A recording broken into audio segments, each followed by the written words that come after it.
Great day. It promises to be informative and of course educative. It's a wet morning. Wherever you are, please take precautionary measures. Mind you, the Ghana Meteorological Agency has warned that we are at the peak of the rainy season. So as you're driving, as you're commuting to your various workplaces or places to earn your keep, please and please again ensure that you are safe, because I always want to see you alive, hale and hearty. Let me start by motivating you this morning.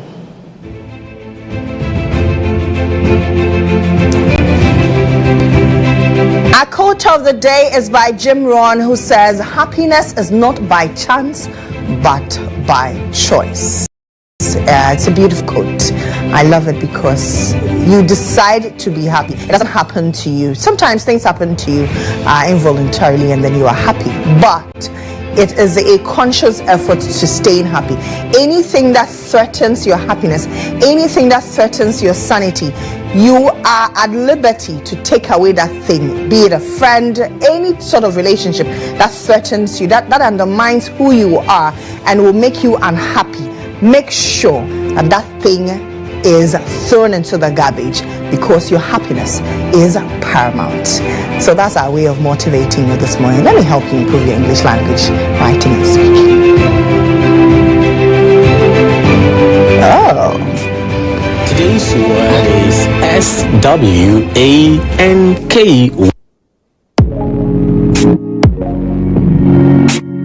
Today's word is SWANKY.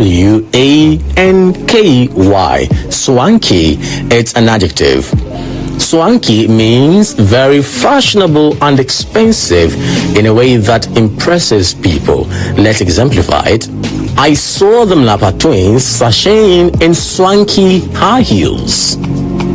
Swanky.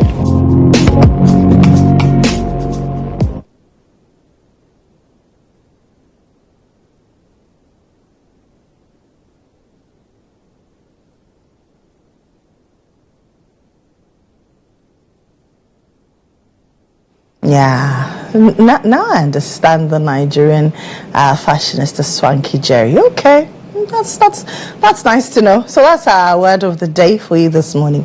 Know that every morning here on the show we help you improve your English language, writing and of course speaking. Let's pump you up a little. I know it's a cold morning, it's chilly. You want to stay in bed, but hey, you need to get up. Let me pump you up. Jackie Sankofa.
Right, on Inside Out this morning, yesterday, I'm sure you all heard that the owner of Akonta Mining, Bernard Nshibwesiak, popularly known as Chairman Wontumi, was arrested by the Economic and Organized Crime Office, EOCO, and then later we understood that he was hospitalized. Currently, as we speak, he's on admission at a medical facility, which has been undisclosed. And yesterday, a lot of members of the opposition NPP massed up in their numbers at the frontage of EOCO to demand the release. Many did not know why he was arrested, but Chairman Wontumi turned himself in at the police headquarters days ago.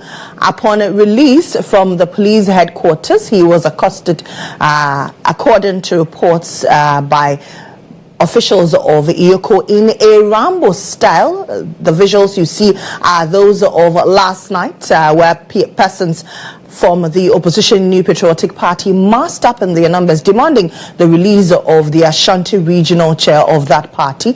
A number of leading members of the party, John Boyd was there, Henry Nanabuachi was there, the General Secretary as well, Justin Frimpong-Kudia was there, Nikwate Titus Glover was equally there. A number of them spoke to the media. I'd love to hear your thoughts on what you think about this. The phone numbers will be on your screen shortly, but let's hear from some of the members of the NPP who spoke to the media last night. Let's be honest to each other. I am saying that I am going to sleep here till the next day. We are telling the President of the Republic he has only 2.5 years more, because the last year he cannot campaign. We don't want to advise ourselves. I earlier on tell my General Secretary, look, if care is not taken, we also advise ourselves and be on the streets. In fact, if care is not taken, we are going to do a naked demonstration in this country. I'm telling you, because what is going on is not fair. And are we in a lawless country? Are we in a revolution? Or we under the rule of law? Have his lawyers been allowed to go in there? His lawyers are there. There's only one lawyer who is there. All that we are saying is that they should link Wontumi to us. As we speak, Umaru, I know you. All of you are quiet. Look at what is happening in Galamsey side. As we speak, in Akufo-Addo's time, when soldiers and police are coming, the Galamseyers, they won. Today they are emboldened. They are encouraged to face soldiers. President Mahama, you are not voted for such Rambo style, like an action movie thing. No, look, we've gone past that. Invite the person. We have said, all MPP members, we are ready to cooperate fully with any investigative body. But this kind of political harassment, trigger some political intimidation, I mean, we've gone past these things. We've gone past this. So we are prepared to stay here overnight. We know that they will release Chairman Wontumi. We are prepared to stay here. Now we've not been told anything. We don't know why he's been brought here. We don't know anything about that. All that we know is that he's in there, they are interrogating him. For what? They haven't said anything. That's quite a number of interesting sound bites there, but you had some members of the NPP saying that, well, they will go on a naked demonstration. I am wondering where some of these members of the NPP were when the same was meted out to some members of the NDC under them. But regardless, the rule of the law is the rule of the law. Let the law take its course. I do not support Rambo style of picking up persons, especially persons who are politically tainted. It sends a wrong signal. It allows people of the political class to spin it and make it look as though, okay, this is politically motivated. This has been initiated with political undertones. If he has gone contrary to what the law says, let the law deal with him. But the Rambo style is what I find interesting. Remember that once this is done, tomorrow, when there's a change of government, same will be meted out to some members of the NDC. So I would wish that this would stop. If his company, Akonta Mining, has erred, why not allow the law take its course? I mean, he's a shareholder, he's a majority shareholder. He's not the Akonta Mining, he's just majority shareholder. Anyway, I have a caller on the line. Good morning to you, caller. Your name and where you're calling me from? My name is Kingsley. I'm calling from Asen Manson. Okay, talk to me. Yeah, I've been following proceedings since yesterday night when Wontumi was taken by force. I was asking myself, was this what His Excellency John Mahama promised us as a country? We can see in the full glare Galamsey's fighting soldiers, which wasn't like the days of His Excellency Nana Addo Dankwa and that of Dr. Bawumia. And the same media personnel who were loudly heard during Nana Addo's time are now quiet and now even supporting what John Mahama is doing. Akonta mining gained roots not under Ekua, but during the time of NDC. If you suspect anything bad, it's a matter of you inviting him and inspect all his certificates or what have you. Then we move on. But to put the person in a hatred corner and trying to do everything to harass him here and there, it's not the best. If care is not taken, some people in the country are going to rise up and stand against some of these things, of which I know it wouldn't promote the peace of the country. Please, let us try and do the right thing. John Mahama is becoming more of a disappointed president than we thought of him. I, for once, never trusted his presidency and his comeback. And what is happening is showing clearly. I beg of you, NPP as a group is a law-abiding individuals or are law-abiding individuals who are ready to attend to any investigative body who would invite them. I stand in for every person who has committed any crime under Nana Addo be brought to the book, and the resources of the country which went waste under that person be brought back or be given back to the state. But with this style, I beg of you, it's not the best.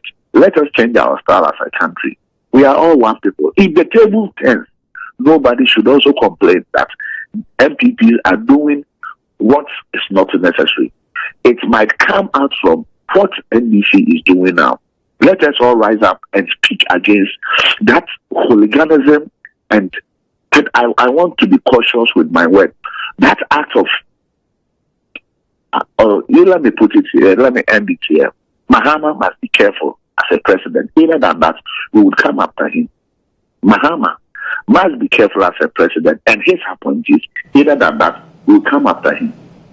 Thank you, madam. That's quite threatening for an early morning. Anyway, I have another caller. Hi. Good morning, caller. Your name and where you're calling me from? Good morning. Good morning, sir. I'm calling from here. Okay, talk to me, sir. Hello. Kindly turn down the. Kindly turn down the volume on your TV set. I know you want to listen to me, but listen to me through the handset. All right. I'm Ernest. I'm calling from Amoakoh. Okay, talk to me, Ernest. I am very surprised that people have mouth to talk now. We all remember when President Akufo-Addo was there then, nobody was able to talk. You see, we were quiet because we were afraid because of what they were doing. I heard somebody saying that if John Dramani Mahama should take care, else they will come after him. And we are telling them they cannot and they can never. We are ready for them because they are thieves. MPP are thieves. We are not afraid to tell them that they are thieves. Everything we know that they are thieves. Yes, Ernest, I beg you with the greatest of respect, you cannot say they are thieves. You have not been able to prove it. You cannot. Look at it. No, but that is up to the courts to prove. Anybody is innocent until proven guilty. So I'll plead with you to take back that word. That is true. That is true. When John Dramani Mahama was the president, they called him a thief. They called John Dramani a thief. You see? Okay, I'll try that. Okay. Thank you. When John Dramani Mahama was the president then, these people called him a thief. And we all heard it. Now you people are running for Ghanaians to come and even support you people. You see, you were beating people here and there. Chamawu to me is going to face everything that he did against this country. They should watch out. If they try, they will come for John Dramani. We will fight them. I'm telling you, your Ghana does not belong to NPP. That arrogancy is too much. They're all Ghanaians. Thank you very much, Ernest, for speaking to me. I have another caller online. Hi there, caller. Good morning to you. Your name and where you're calling me from? Good morning. Good morning, sir. I'm Fatal, calling from Kumasi. Okay, talk to me, Fatal. Yes, sir. Hello? I'm so sad, but what the MP figures are doing, I mean, it's be patient. It's be patient. Yeah, utterances and all those things. We are dealing with law. If you know you haven't committed any crime, why are you afraid? You are being invited by the police. When the police did, but he honored the invitation, didn't he? Does that suggest fear? It was honored invitation. You understand? Mm-hmm. You know, when you go, we are interrogated. If you've done something wrong, you'll be there with the law. I mean, with the law. If you've done anything wrong, then you go away. They are so simple as that. Why should they get that then by making all this kind of noise? Isn't it very, how do you call him? To me, who is on his bodily, no one can do him anything, whatever. Mm-hmm. It has come for him to go and answer some questions. It's as simple as that. Let's stop this and then we'll move on. Okay. For them saying when they come, they will do, what would they do? Did they forget that they went into the church to pick some people during their time in church? They went and pick people. Some of us were not born yesterday. We witness whatever happened. So they should just come. We are trying to govern the country. They've messed up everything, and we are trying to everything very well. So they just stop those noise and let's focus on how to build up the country. Thank you, madam. Thank you too, Fatal. I really appreciate your call this morning. I have another call online. Hello, caller. Good morning to you. Your name and where you're calling me from? Can you kindly speak up a bit for me? I'm from Cedi, please. Okay, talk to me. Yeah. Before I will make any statement, I have a major concern in my area, Cedi, Saturday. Our market, there's a problem in our market. New market, the government wanted to close. Okay, what's the problem? What's the problem with the market, sir? Yeah, the problem is that they said they are going to spend more than $40-something million to construct the market sector. After I'm speaking now, it's less than 50% complete. But the money that left at the conference is $6 million. The project haven't gone anywhere. Only the pillars they just mount. The money is finished. So I want you people to send the Central to do the thorough investigation for us, so we the security so that we can get our brand new market. Then we continue this issue. You see, sometimes I've done the media. Do you remember 2009? And can you play 2007? I even had a first house, a police uniform officer. And the judge, they want the judge to move you at the Akonta. What did they do? So please, you have to play those videos to this entity people. When you are spending like a child, I don't know how to describe them. Who is Jamaun to me? The law is the law. Even the chief justice said, the law is the law. You see, please, you the media, you are on to educate the Ghanaians. Play back those videos when they came into power. The Rambo said they arrested former appointees. Show the video to them. Please, don't be silent and play. We watch CNN, BBC, Al Jazeera. We know how they do their media work. So we play the video, their parts. So that we need peace, please. We need peace. We need this country to develop. Okay. So anybody mess up with our water, as I'm putting a pepper, 3 days my pipe is not flowing. 3 days, my pipe because of Galamsey. Destroying our water body. We saw on the television, someone who should hold gold bar, gold. Say, yeah, this money. Who is this? Okay. Please, don't entertain those criminals. Please, look at how the city is down running. Mahama left them $40 million. How much they leave it to Mahama? Don't be telling me, how much is the dollar now? Right. Thank you very much for speaking to us. But with regards to that market, we'll send our reporters there to check it out and then bring our viewers that report. But let me take my final caller. Hi there, caller. Good morning. Your name and where you're calling me from?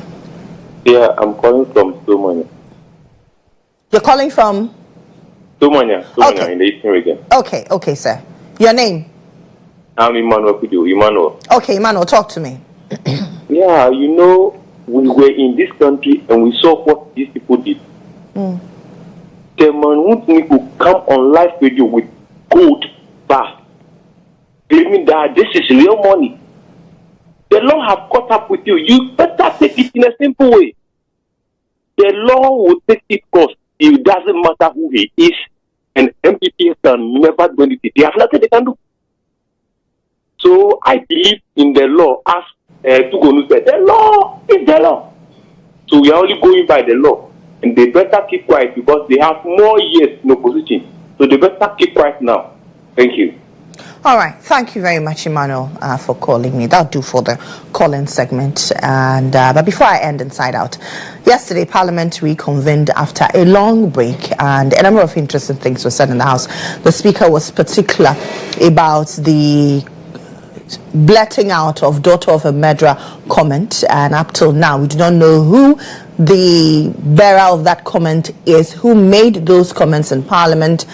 Nobody is willing to give out the person who made those comments. The Speaker was particularly disappointed in parliamentarians, and then interestingly the Majority Leader stated that there's a new force in Ghana. I am wondering, I thought that the new force belonged to a particular sect, but he says there's a new force in Ghana called the Forcenomics, and he's the man in charge of our economy.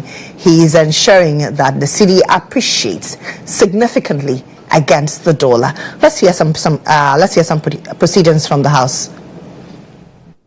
After months of recess, Speaker of Parliament Alban Bagbin welcomed the MPs, admonishing them to comport themselves as state investigative bodies requested for some lawmakers to be released for interrogation. Witness in the course of the first meeting of this session fell far below the standard, dignity, and honor of a democratic legislature.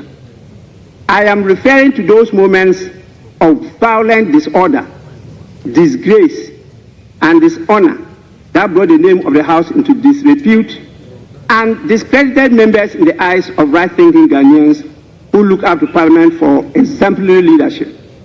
Such incidents of misconduct and distraction are unbecoming of honorable members and must not be repeated. Let me sound this loud and clear. Parliamentary privilege is not immunity from lawful inquiry. It is not a license to disregard the law. The immunities granted to the House and its members are designed to protect the independence of the legislature, not to obstruct justice. Deputy Minority Leader Patricia Piaget, in her address, slammed the government for what she described as a flawed attempt to remove the... Right. There is a new force and a new myth in the management of our economy and finances. It is called Forcenomics.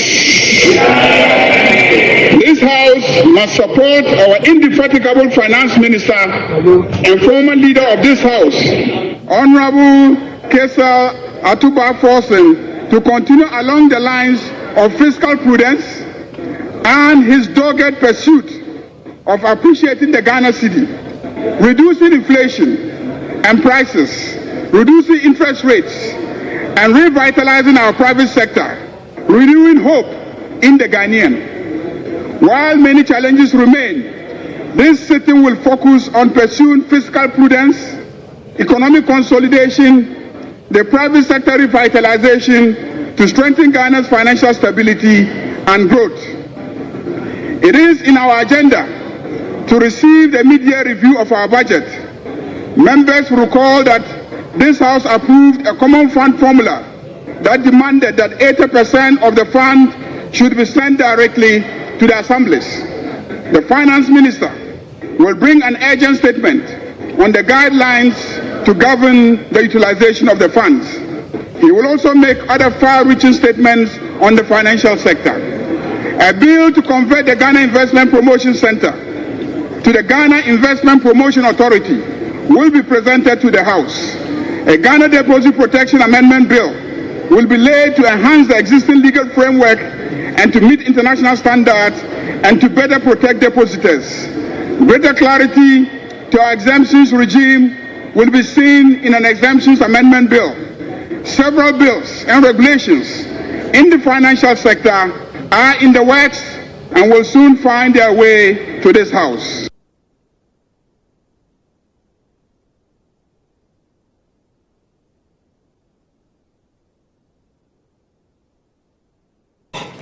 All right, so those are some proceedings that happened in a parliament yesterday. There is a new force, a new myth called Forcenomics. Currently, the Cedi is trading at 10 cedis, 30 pesos against the US dollar. So that's some good news there. But for those of you who are not happy, anyway, that's it for Inside Out.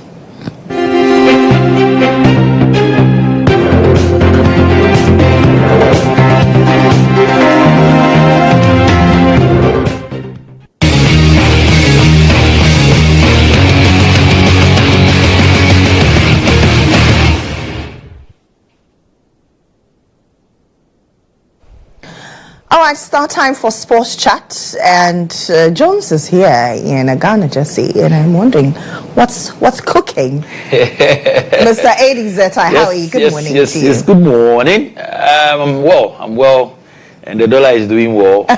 yes, because there's some Forcenomics. Yeah. And you know, some people are not happy. Yeah. You can understand why. Yeah. And you're showing you.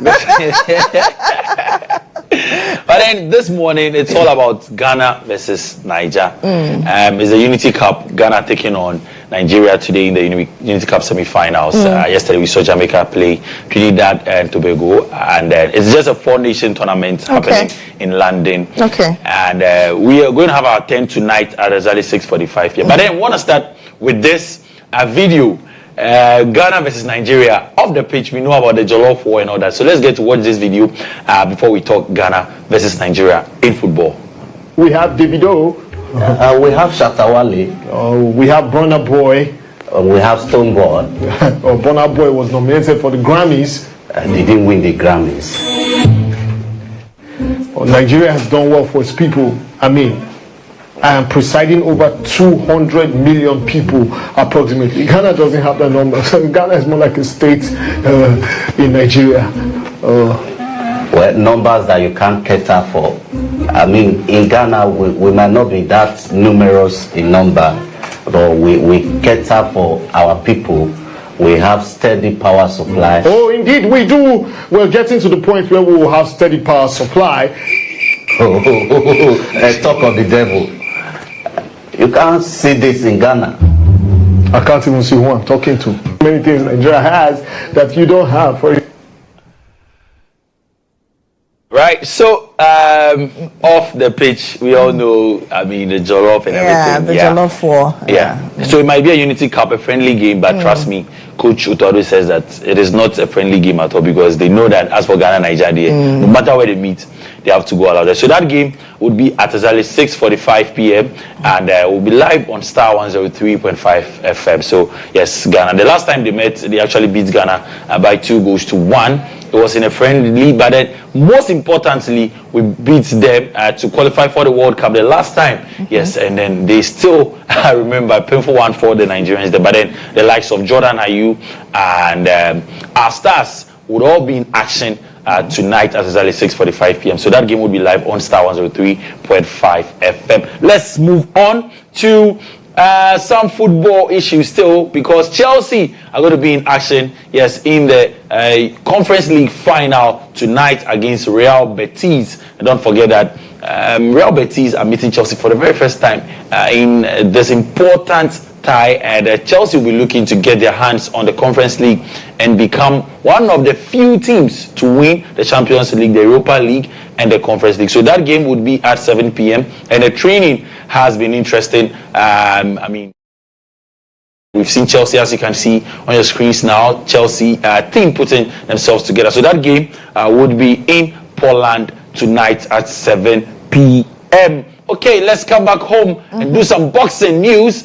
Because the three boxers who made Ghana proud, yes, in South Africa some few days ago over the weekend. Well, they've arrived. And I mean, that is boxing for you. The 3 Ghanaian boxers who picked gold medals, and they were treated like kings.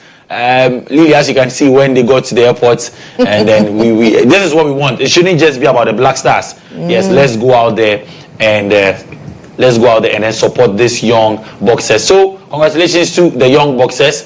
They are going to be in the studio, so we will be hosting them actually in the studios today at exactly 1 p.m. We'll bring the boys in there and then we'll talk some boxing news there. So congratulations to the young boys. Now let's get to some basketball, and then good one. It was over yesterday night. Let's get to see the results of the basketball. Yes, the BSA they actually beat the Reformers. Yes, the BSA and the Reformers. Well, the BSA and the Reformers played yesterday at the Ekua Sports Stadium, and then that game ended in favor of the BSA. And we also saw the women's category where GRA women actually beat the Navy. Yeah, so BSA lost to Reformers 75-85, and then Task also lost to the Police there. And the Navy women lost to GRA 34-51 there. Now,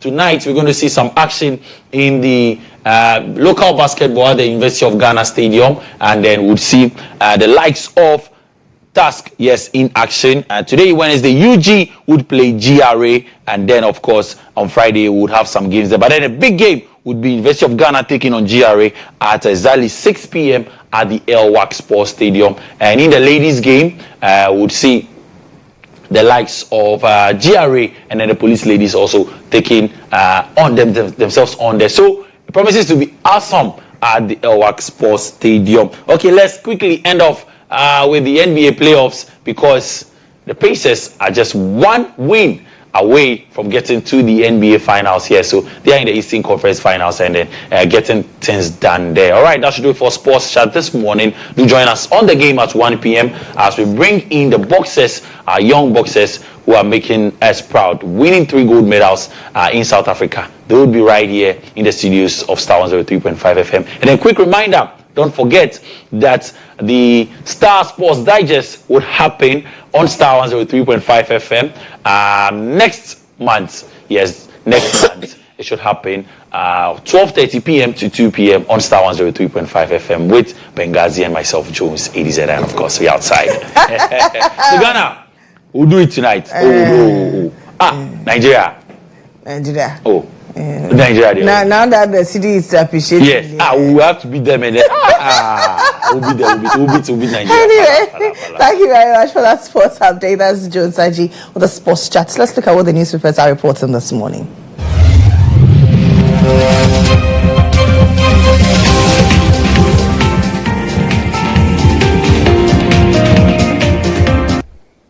We begin with the Ghanaian Times newspaper. We are ready to crop. Support us with inputs to increase productivity. Cedi performance shrinks Ghana's debt by 150 billion cedis. That's according to President John Dramani Mahama.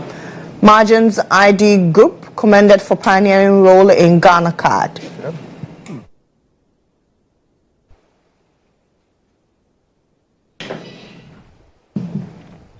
And now to the Daily Statesman. KGL boss named CEO of the year 2024 at the Ghana CEO Summit. Akumia takes on STC boss over fruitless propaganda. Let's not become rubber stamp. Minority cautions Parliament against failing the masses. NPP's late chairman Kutin goes home this Saturday. Edu Bohini has not requested plea bargain. That's according to his lawyers. And now to the new crusading guide. 1 to me languages in Iyoko Kula. We understand that as we speak, he's been hospitalized. Albert Jumfoy in motion for second term bid as GJ president as he files his nomination. VRA acting CEO Obin Kenzo honored at 2025 CEO Summit. We don't charge fees for scholarship application. That's according to Get Fund. World Vision Ghana rallies support for sufficient food and nutrition for children. KJL's Alex Apel Dade honored again at 9th Ghana CEO Summit. Testament to purpose-driven innovation, ethical leadership, and impactful stewardship. The Daily Graphic. 2 years after EVAT, GRA slow to sign on businesses, low compliance amid revenue leakage. Ministry launches new SHS selection guidelines. Mahama praises Margins ID Group.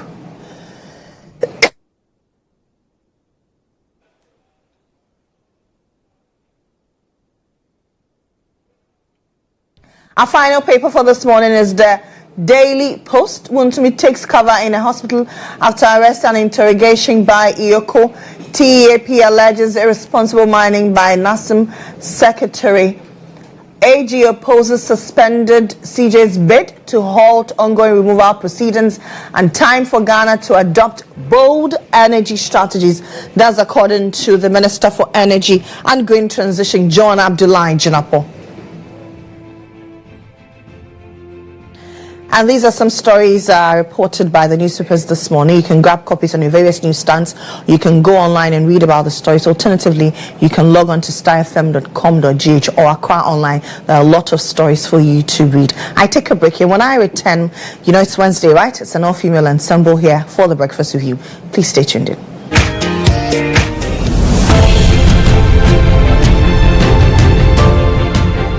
GHOne OV van has been one of the best vans I've used personally in this country. It runs a system where we are able to run on Dante to be able to do our broadcast mixed well also from this van. I've used this OB van for quite a number of big productions, i.e. 3 music awards, the late President Rollis' state funeral, Emmys Africa Awards, and a number of them. My experience with the GHOne van has been the state of the art equipment they have. Personal experience is you can use it for both indoor and outdoor, all events, conferencing, like anything you need a van to work for you, GHOne provides it. My experience with the van has been very good. Why? Because it has a number of facilities that I may not get in other vans. You know, the van has a very wide bench that can accommodate all my technical crew, ICC, switcher, graphics, CG, and all of that. And then it also has a studio, a green room studio that comes with TriCaster. So if you want somebody to do commentary on a live event, you can put that presenter who's in that studio as well and get that running. To give an experience to our audience, we're also watching on TVs and online. Work with an Exo technology system, which makes your video mixing with Panasonic cameras, like a lot of other stuff in terms of content you need to get also for your live broadcasts. I prefer the GHOne van to a lot of other vans I've used, or even doing my own setup on a tabletop setup, because on a production you see a number of people in the van, and so if you have a very small van, it means that it's going to be choked, and that will affect the creativity as well. The price has been discounted as well to accommodate varied budgets, and so no matter the budget you have, I understand you can have the truck and do business with it. It looks huge, but very affordable. Cost is really, really affordable. My experience with it, EMI Awards last year, super excellent. Try it, call them, and I'm going to give you the best of price. Really affordable.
You're welcome back. This is still GH Today here on GHOne TV. It's now time for the breakfast review.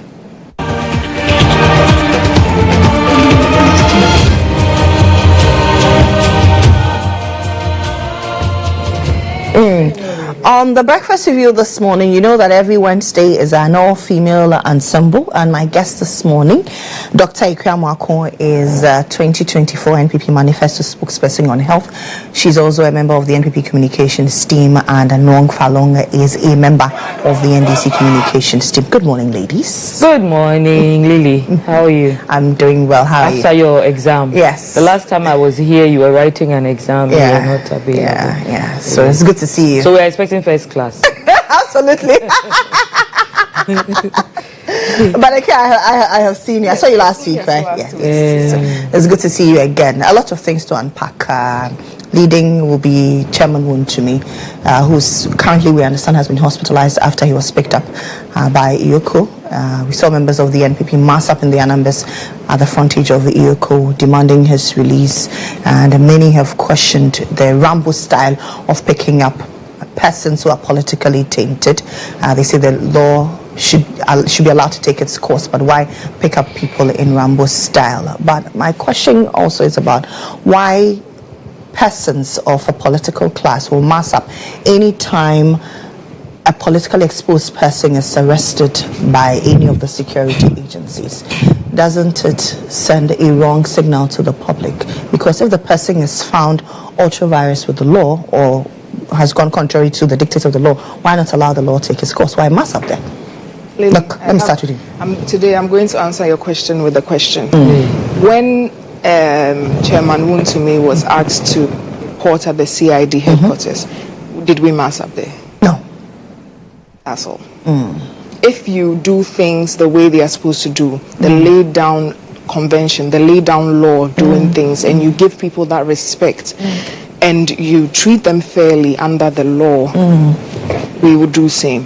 But when we begin to feel that you are pushing us against a wall, that you are using all the state apparatus that has been conferred on you by the good people of Ghana to persecute people and infringe on their human rights, then you cannot question us on how we choose to respond to some of those things. That's why I decided to answer your question with a question. When he was asked to report at the CID, and nobody amassed, because that's the law taking its course. That's the proper way you should do it. But if just after he goes there you take his statement and he's been allowed to go, then not too far away from there his car is ambushed and he's essentially kidnapped, because when he was taken there was no the new arrest warrants, blah blah. He was essentially kidnapped and whisked away to Ioko. We don't know what you are going to do with him. But his lawyers were allowed access to him. Later. Now his lawyers have not been allowed access to him. This so-called, he's in a health facility. Which health facility is he in? Information reaching us is not, information reaching us is very contrary to what is being pushed by them. But I heard his lawyer, Andy Appiah, could be saying that he was at a facility which he cannot disclose to the public. Yes, after that. So he needs his lawyers away. After that interview, Andy Appiah Kubi, Honorable, has granted another. There was another. He was also there, so another interview was had where he said he cannot find him in any health facility. I'll look for it for you. Okay.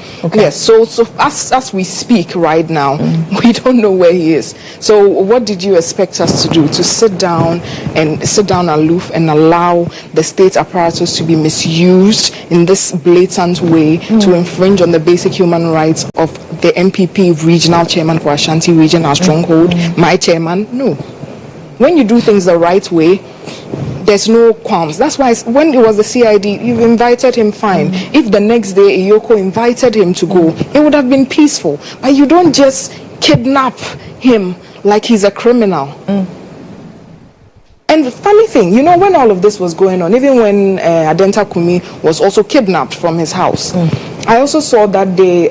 How do you term that a kidnap? If you go and take 20 armed men, besiege your house, 5 a.m., they don't show you an arrest warrant. Nothing of that sort. These people are not even in police uniform. They are in... I don't know what to describe their uniforms, and they take you. Is that not tantamount to kidnapping in the eyes of someone who doesn't know what they are doing? Yes. When that happened, I saw I think it was around that same day. I saw. I don't mean to name drop him here, but Namwan, that he was also going to court and all of that. Even with all the controversy and all the lies and all the people that were agitating for his arrest, we didn't see that kind of treatment for him. So, I mean, is Chairman to me an armed robber? Has he killed someone? So why this treatment? So I think that this call by some people in the media, you're not the first person to pose this question about why are we amassing there is a wrong one. We should be asking the government, why are they using state security as an apparatus of persecution? That's the question we should be asking this morning. It's a very dire situation, and there's just. But this is the first time we're seeing this, no? And don't you believe it must end? It's time already. But I have equally, when if you say it must end, I have had comments from some members of your party who say, well, someday when power changes, we're going to retaliate. When is it going to end? Really? Of course, when you do this, I mean, some of us are taking notes. We write the dates, everything that happened. Yesterday, we saw that some policemen believed to be NDC members in police uniform tried to ram supporters there. I'm sure your reporters there captured we saw that. Yes, so we are taking notes of all of these things. So when power changes, you're going to use state security. I mean, to that I can personally, of the NDC? Personally, I cannot sit here and say that I'm an ardent supporter of democracy, rule of law, and sanity in a system. So I cannot personally push that. But I'm saying you cannot do all of this over time and expect people to forget. Okay. No. Lily, good morning. Good morning. Good morning to all the viewers who are tuned in, all my comrades, and the patriots too who are tuned in. This morning I want to lead with a song. Okay. There's a Christian song. He has done for me. He has done for me. In this case, what MPP and Nana Akufo-Addo and Bawumia could not do, JM has done for me. How so? This morning when I woke up, I checked the dollar rate. Did you check?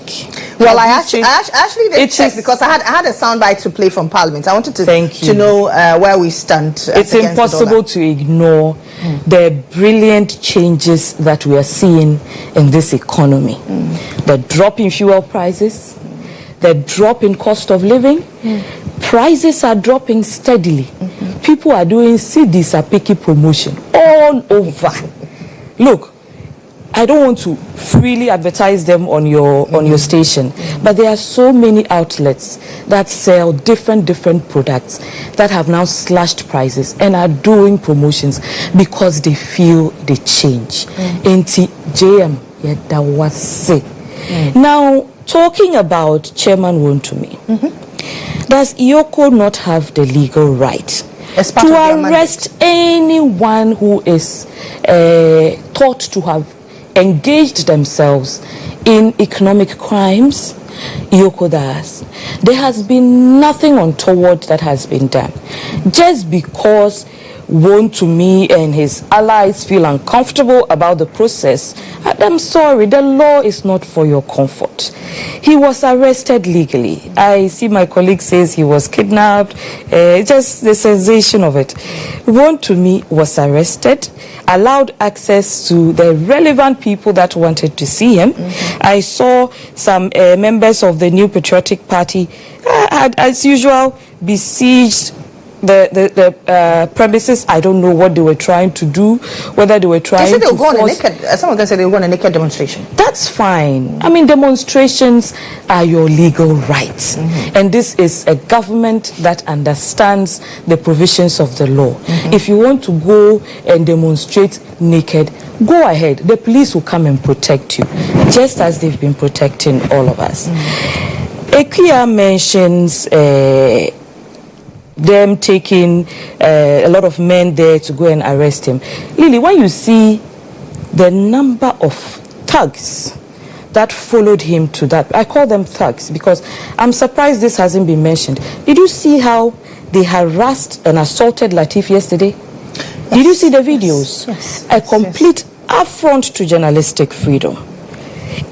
Under the NPP, press freedom index went as low as possible. Things we haven't seen in years. Outside government, they still want to intimidate journalists. This is unfortunate and condemnable. Yesterday, while Lateef was being assaulted by the MPP thugs at the premises, there were several of them. I watched the video. I was so disheartened. They were throwing stones at him, pushing and pulling him. I saw Salam Mustafa was there, the youth organizer. After a while, he came in trying to stop them, but the harm had already been done. There were other people who were surrounded, who seemed to be more in control of the crowd. They didn't stop them.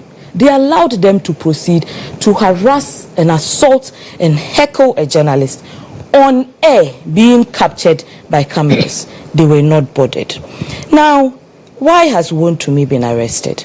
It's very clear. It is not a secret arrest. It is not shrouded under anything. It's been clear why he has been arrested. He has been accused of what?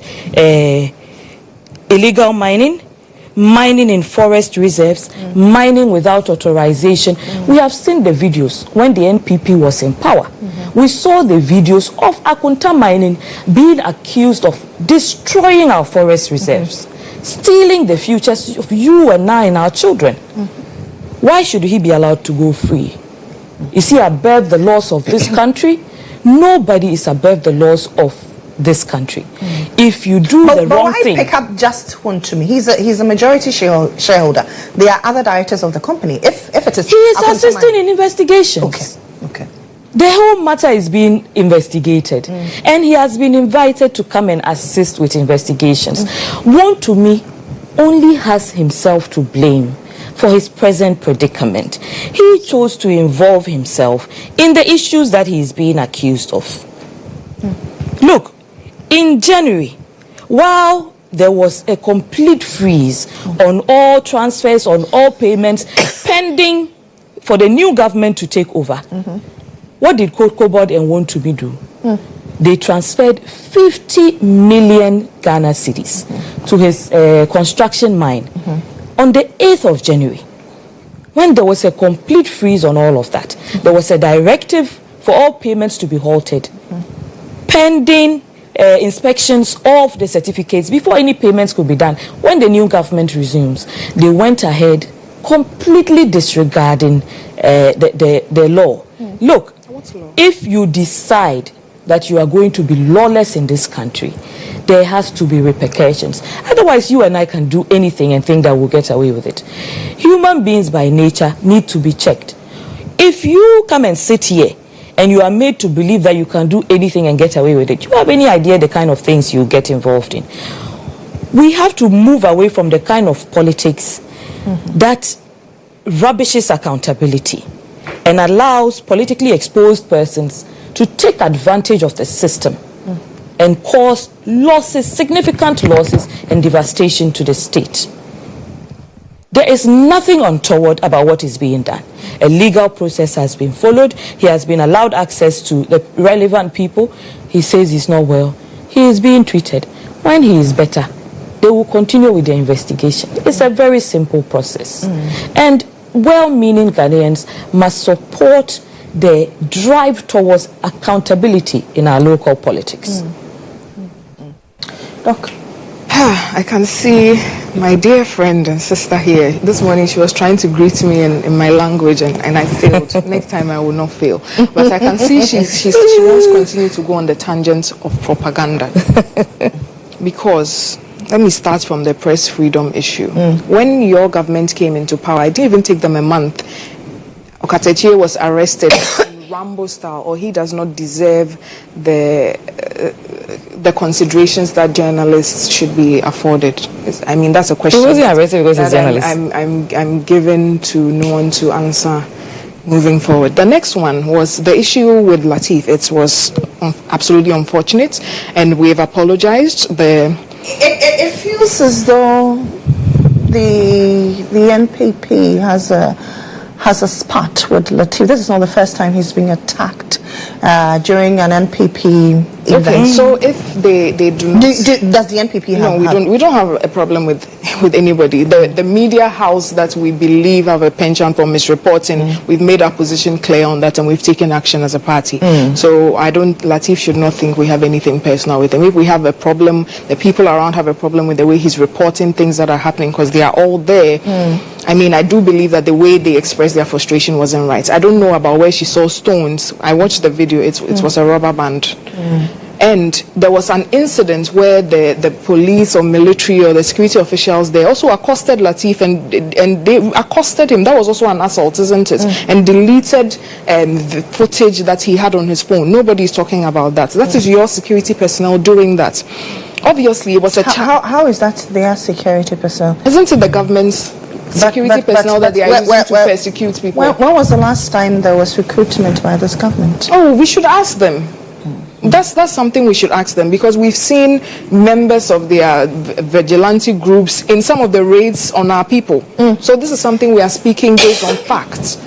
So we should ask them. That's also happened. So I would have expected that Nuong, as a former journalist, would have, reprimanded them on that. Why are you accosting a journalist and asking him to delete footage? That's also an affront to journalism, and it's also something that should not be countenanced. That also happened. But on behalf of the New Patriotic Party and everybody, we apologize for whatever assault happened to. It's unfortunate and it should not be countenanced. And even yesterday, the National Youth Organizer Salam Mustafa and the Deputy General Secretary of the party, Haruna Mohammed, apologized to him personally, because the crowd was charged. A police vehicle had just driven over some of their feet and things, and they felt that the reportage wasn't accurate of what was happening on the ground. So yes, emotions were high and they were agitated.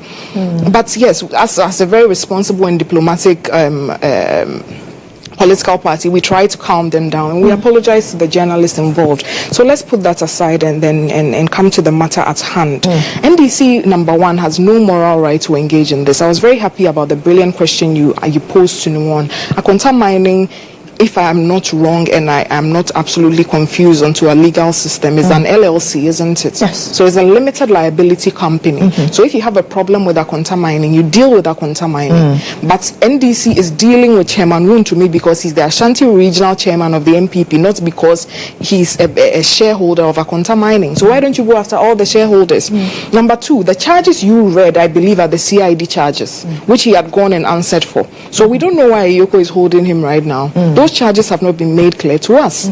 So obviously they may have been made clear to his lawyers. How many times do we hear Amoakoh pick up people and they come out to the media and say we are charging this person? Their lawyers are very well economic and organized crime. So which organized crime has he? Well, all the charges he listed seem to me, in my layman's view, are in the remit of the CID, and they've taken up the job to do it. So what's Amoakoh's business? And this is also pointing to what is becoming, I don't know, like Amoakoh has become the state's, the security arm of the NDC for some time now. This is how they went on a wild goose chase on Eduboahin, who I'm not speaking for, and we are not even saying is a member of our party. But it's the same thing that happened, and now the Attorney General has been caught in... You are disassociating yourself. No, Eduboahin he's a national security operative. But he was speaking for your party on security issues during the... Did you read his memo as well? The memo he brought out from Amoakoh cells? And are you aware that Eduboahin has been in the security service from 2006? Yes, that I am aware. That he was deputy director that I am aware. Under the NDC.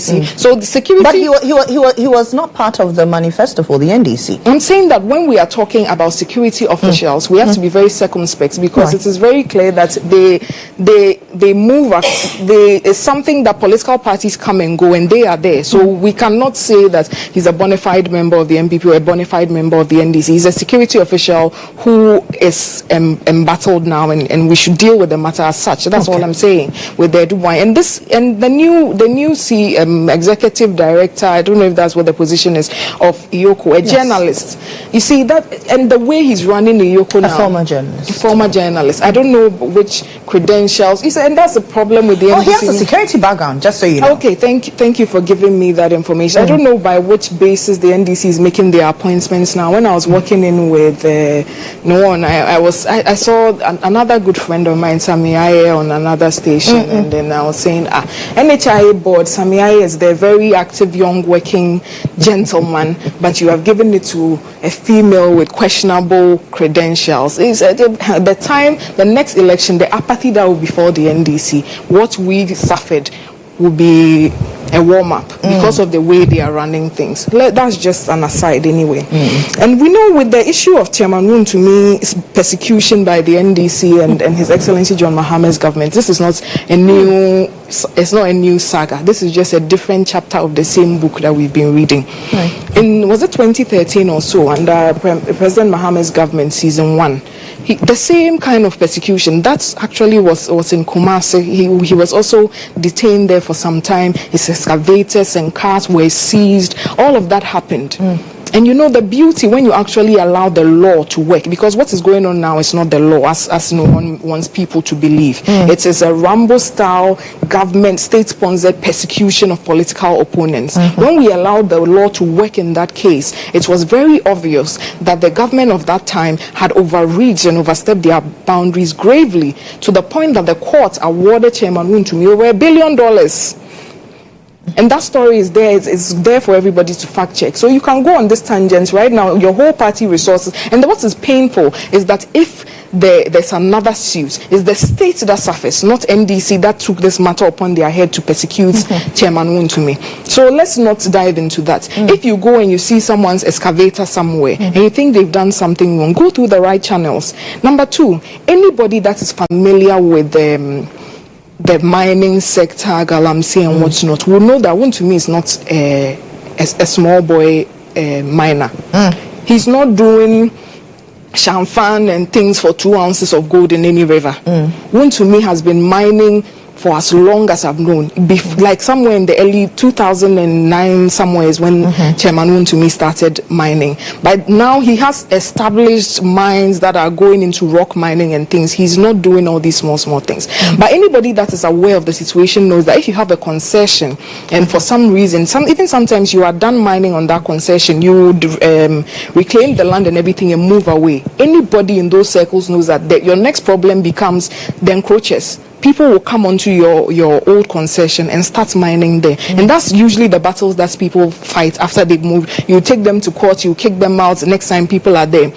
So if you go to a concession that is granted, might be in the name of Akonta mining, they've come out to tell you they are not mining there, and somebody is mining there, hold that person. In any ways, and a proper investigation is what is going to reveal all of these things. So I will not even get ahead of myself. Again, Akonta Mining has brought out a statement to say that they even put a halt on their mining activities for some time now. They haven't been mining for some time now. So if this is on the back of, I saw a recent arrest somewhere on the Tano Forest Reserve that is linked to this, then it's also a frivolous issue, because the company has come out through their legal spokesperson to say that they are not even mining.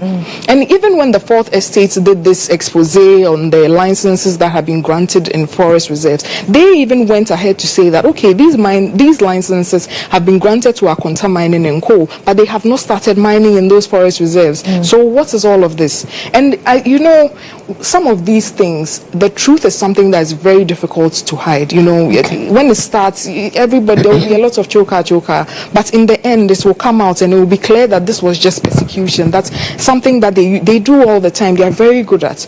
Let me just, again, move on to the next, because I was trying to take notes when Nuong was talking about a freeze on payments, trying to rope in Cocoa Board and whatnot. Again, when during a transition, the new president has not been sworn in. So even on 6th January 2025, His Excellency Nana Addo Dankwa Akufo-Addo was still the president. So if your wish was that no payment should be made, and the sitting government's wish was that payment should be, how do you read that to be a broken law or an illegality? So let's not go there again. And for me, again, let me sit here and categorically state that the position of the MPP is not against what is this called, going after people that have committed some wrongdoing or what. No, that is not what we are saying at all. But we are saying we are not going to sit aloof and watch you try to intimidate us and persecute us with state security. This Adenta Kumi was picked up just last week. And even coincidentally on the same day, people were at Chairman Woon to meet house with a search warrant to arrest him. That's what we are calling illegality right now. They went to his house with a search warrant, but their intention was to arrest him. Is that what we are talking about right now? You are talking about him being in a health facility. Can you tell us which health facility he is in? Because information reaching us is very contrary to that. What's happening in this country is terrible. We have to remind our brothers and sisters in the NDC that this is not their PNDC era military rule. And even if it was that, it does not shake the elephant one bit. We're a party that was built in opposition. We're a party that was built when it was illegal to have any other political party. When people, soldiers and those people under the PNDC era were beating our grandmothers at KJTR market, tormenting people, shooting pastors here and there, it did not intimidate the MPP. We still congregated, it galvanized us, and we came together as a formidable political party to be able to win power. So these your tactics and antics and cheap tactics will not intimidate anybody in the MPP. If anybody has done anything wrong, we are not saying you should not go after them. You can invite them. If Iyoko invited Chairman Wontumi to their office to answer questions on something they find untoward, are you saying that he would not have turned up? I mean, what are we countenancing in this country? No. Yeah, when I was listening to Ekua, she could easily pass for the PRO of Akonta Mining. I'm sure Akonta Mining will be proud of her this morning for putting up such a spirited defense of alleged illegal mining, unfortunately, which no one should be defending. I just want to clarify that Oketechie was not arrested, as he wasn't picked up, whatever it was, in connection with his journalistic activities. Right. There was a completely different allegation by a woman who was claiming he was using revenge porn against her. That is why he was picked up. So when you talk about infringements on journalistic rights, I think the NPP has to own their issues and mistakes where journalists in this country are concerned. It is under the MPP that Ahmed Suale was killed. Until today, we still, in so many years, we had no lead, we had nothing to solve the case with. It's only after the NDC came into power that some arrests were made and some progress was actually made on the case. So clearly, there is some commitment to improving journalistic safety under the NDC. The same Latif, you mentioned it yourself, this is the second time he has been assaulted by the NPP. This is not something we can condone. I used to be a practicing journalist. Who knows, it could have been me. It could be you next time. So when you show up to report, what would they do? If your report is not going according to what they want, you don't tell the journalist what to report. The journalist is reporting what they have seen. Whether it's palatable to you or not, they are reporting the facts. You do not take the law into your own hands and then assault the person. That is completely unacceptable. I saw on Facebook, Franklin Kujo was advising Chairman Wontumi, if he knows that he has involved himself in other issues, because at this rate, there are so many accusations and allegations that are coming out. Did he do them or not? The focus should be more on why is this individual implicated in so many criminal activities? Why? We have laws that govern this country. She's talking about the payments that we made. I'm surprised that she's defending it. We have a transition period in this country. In that transition period, the chief of staff was very clear. No transactions, no payments, no transfers. Okay? Until the incoming government is able to look at all these payment certificates and conduct a proper audit to ensure that they are correct. When there's a vacuum during the transitional period, anyone can get up and raise any fake certificate. We've seen people accused of fake invoices, and then the payment is quickly rushed through. Why are you rushing it if the payment is actually legitimate? Because if the new government comes in, inspects the certificate and finds it credible, they will make the payments.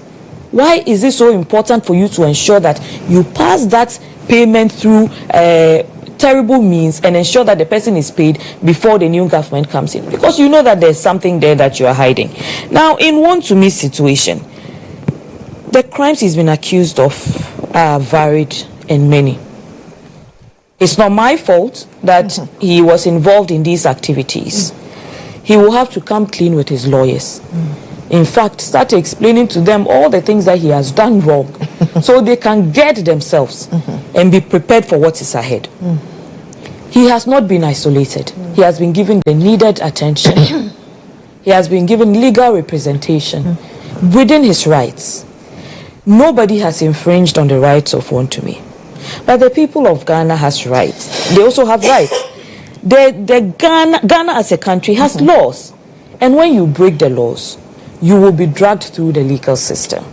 If Chairman Wontumi is as innocent as she claims, she says he's a big-time miner. He's not. He doesn't do all these small mining. It doesn't mean you cannot do illegal mining. Did he enter forest reserves with authorization or not? That should be easy to prove. Very easy. Did he involve himself in illegal mining? Was he mining in areas that were prohibited? The evidence is there. Some of it has been caught on camera. I'm surprised that there's still so much denial. If he is innocent, he will have his day in court to plead his case. And if he is innocent, he will be let off the hook. But just because his supporters and the MPP tags that are based at venue decide that he's innocent, it doesn't mean that because of that, then we just let him go.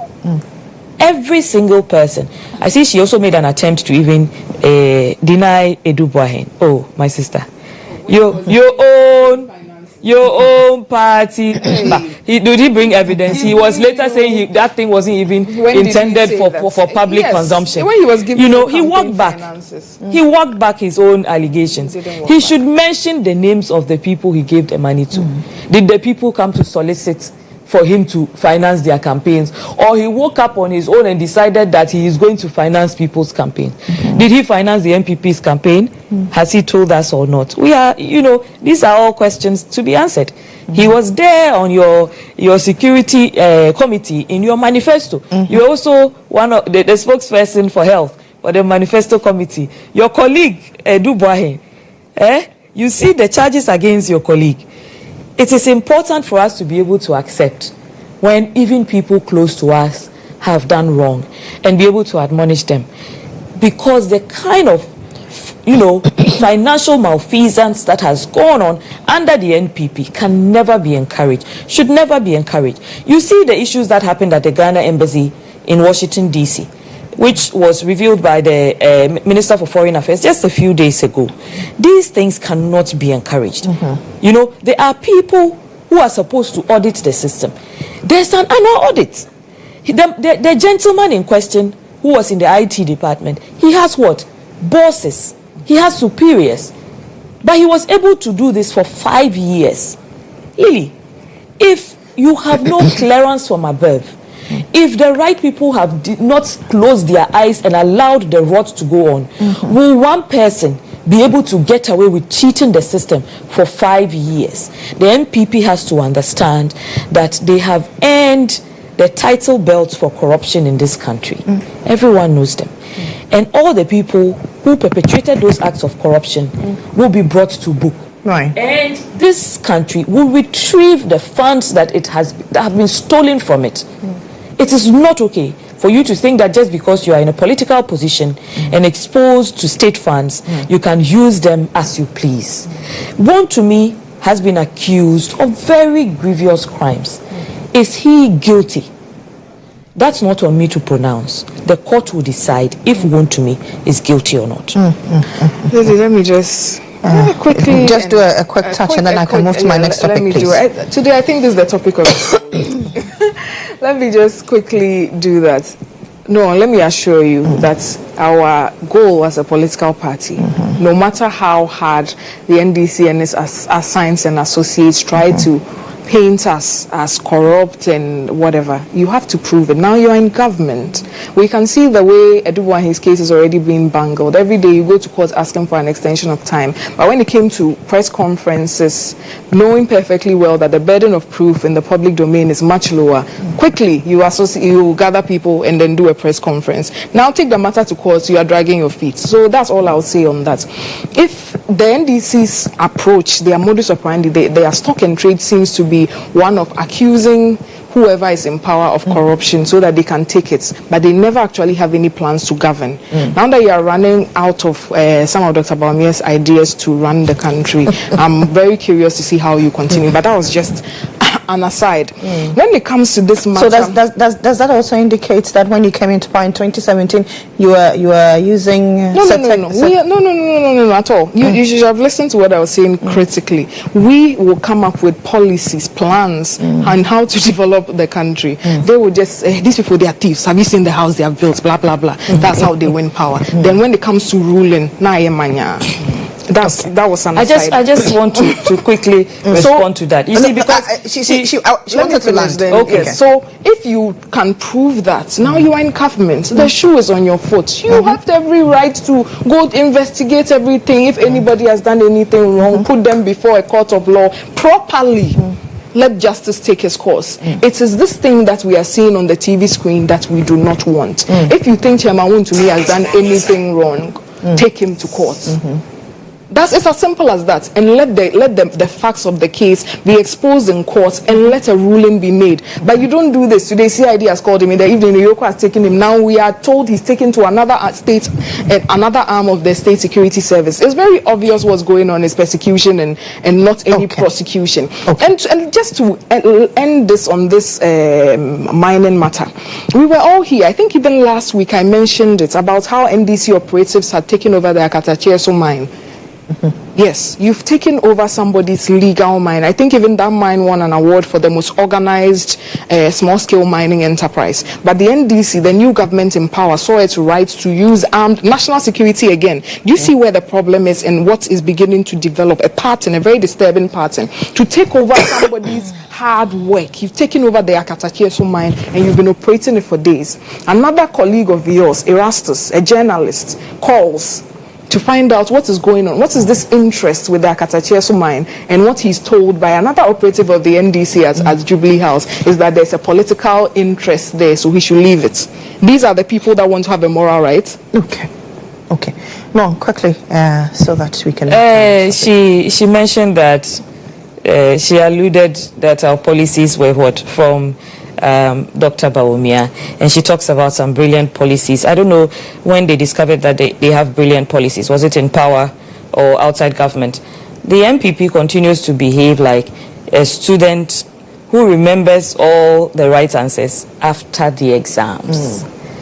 When you were in government, we did not see your brilliant policies. You came in touting yourselves as economic messiahs, only to drag this country to nothing. So at what point did you suddenly discover, when you were in power, you were not implementing your policies to turn this country around? You are out of government, a new government comes in, has implemented policies that is moving this country towards economic recovery. Then immediately you jump in and try to claim them. But you haven't claimed the excesses though. You haven't claimed the issues. So if the wins are remnants of your policies, how come the gray areas are not also remnants of your policies? I need to understand who is advising the NPP on their political strategy. It's the same thing we saw during the campaign season when Dr. Bawumia decided that he was a driver mate. You are a driver mate in power. Suddenly outside power, you have decided that you are Kikong. And you are the one who should be credited for policies that you have absolutely no clue about. Right. Textbook economists. That's what the MPP has been. Yes, textbook economists. Please allow me to describe when you were completely clueless in government. You did not do anything to turn around the fortunes of the people of Ghana. It is under you that inflation went to 52%. It is under you that the dollar was trading 17, almost 18 cedis. It is not a fallacy. These are facts. We lived it. We are still reeling from the kind of suffering we went through under your government. You came in during campaign, you completely decided to denounce everything that had gone on, every wrongdoing, distanced yourself from it. And out of governance, you want to be credited for the good things that are happening. I would have had more respect for them if they came claiming to be praised for it and also taking blame for anything that has gone wrong. Dr. Then I Bawumia would has understand done that they are being responsible. Sorry. Dr. Bawumia did that during the thank you He did talk. what? He accepted blame and apologized. He accepted blame for the things that they have done wrong and asked for forgiveness because he's trying to win their vote. When he was campaigning, didn't you hear him say he was a driver mate? He said he was not. You know, he distanced himself from all the things that had gone wrong because people were blaming him. He is the one who came and told us he was an economic messiah coming to lead us to the promised land. People believed him and voted for him. And what did they come and do? They ground this country to a complete economic halt. And it is after they have even gone that we are discovering most of the corrupt cases that went on. So, in the case of GHOne, to be fair, a court of competence will determine his culpability or not. But I want people to ask themselves, you know, you say this institution arrest him, tomorrow this one arrest him. Why are his crimes so expansive? Seconds. I'll try very quickly. So first, on why are you saying here? See, there's this principle in reasoning, Occam's razor. Usually the simplest explanation is the truth. You've arrested him in 2013. It's very obvious that there's a persecution happening. The pattern, the simplest solution or the simplest answer to what is happening to GHOne to me is that you have your eye on him and you are persecuting him. With Dr. Bawumia, I'm very happy that you brought in that he accepted responsibility wholly for all the ills of our government. We all accept responsibility for all the ills of our government. We could not have gotten everything right.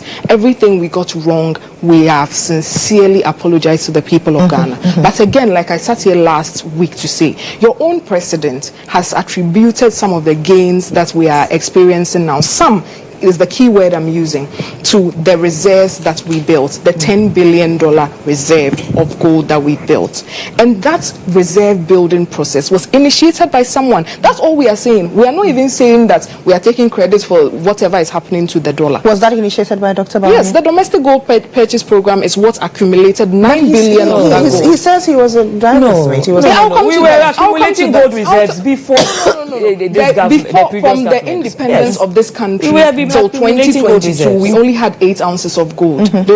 So what have you been accumulating? And from getting to that 832 to 30 was the domestic gold purchase program. So we are not taking credit for the Cedi's. No, we are only saying that you yourself have said that it is the gold reserves. And we are only pointing out that, so you saw that the gold that we were accumulating, that you were kicking against in opposition, now you've seen that is something good. That's all we are saying when it comes to that.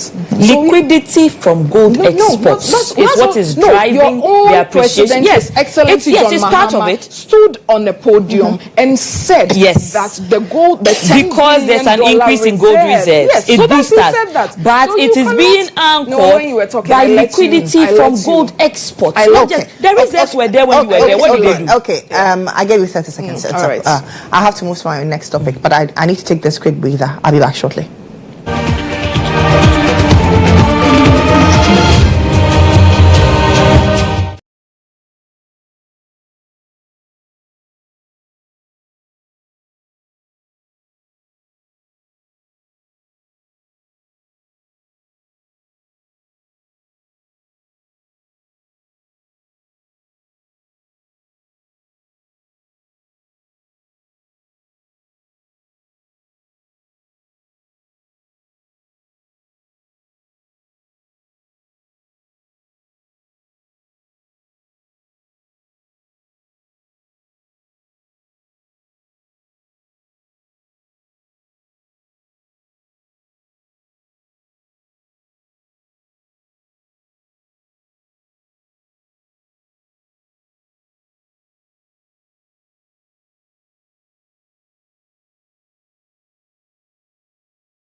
You're welcome back from that break. This is still GH Today here on GHOne TV. Still the breakfast review, and my guests are still seated.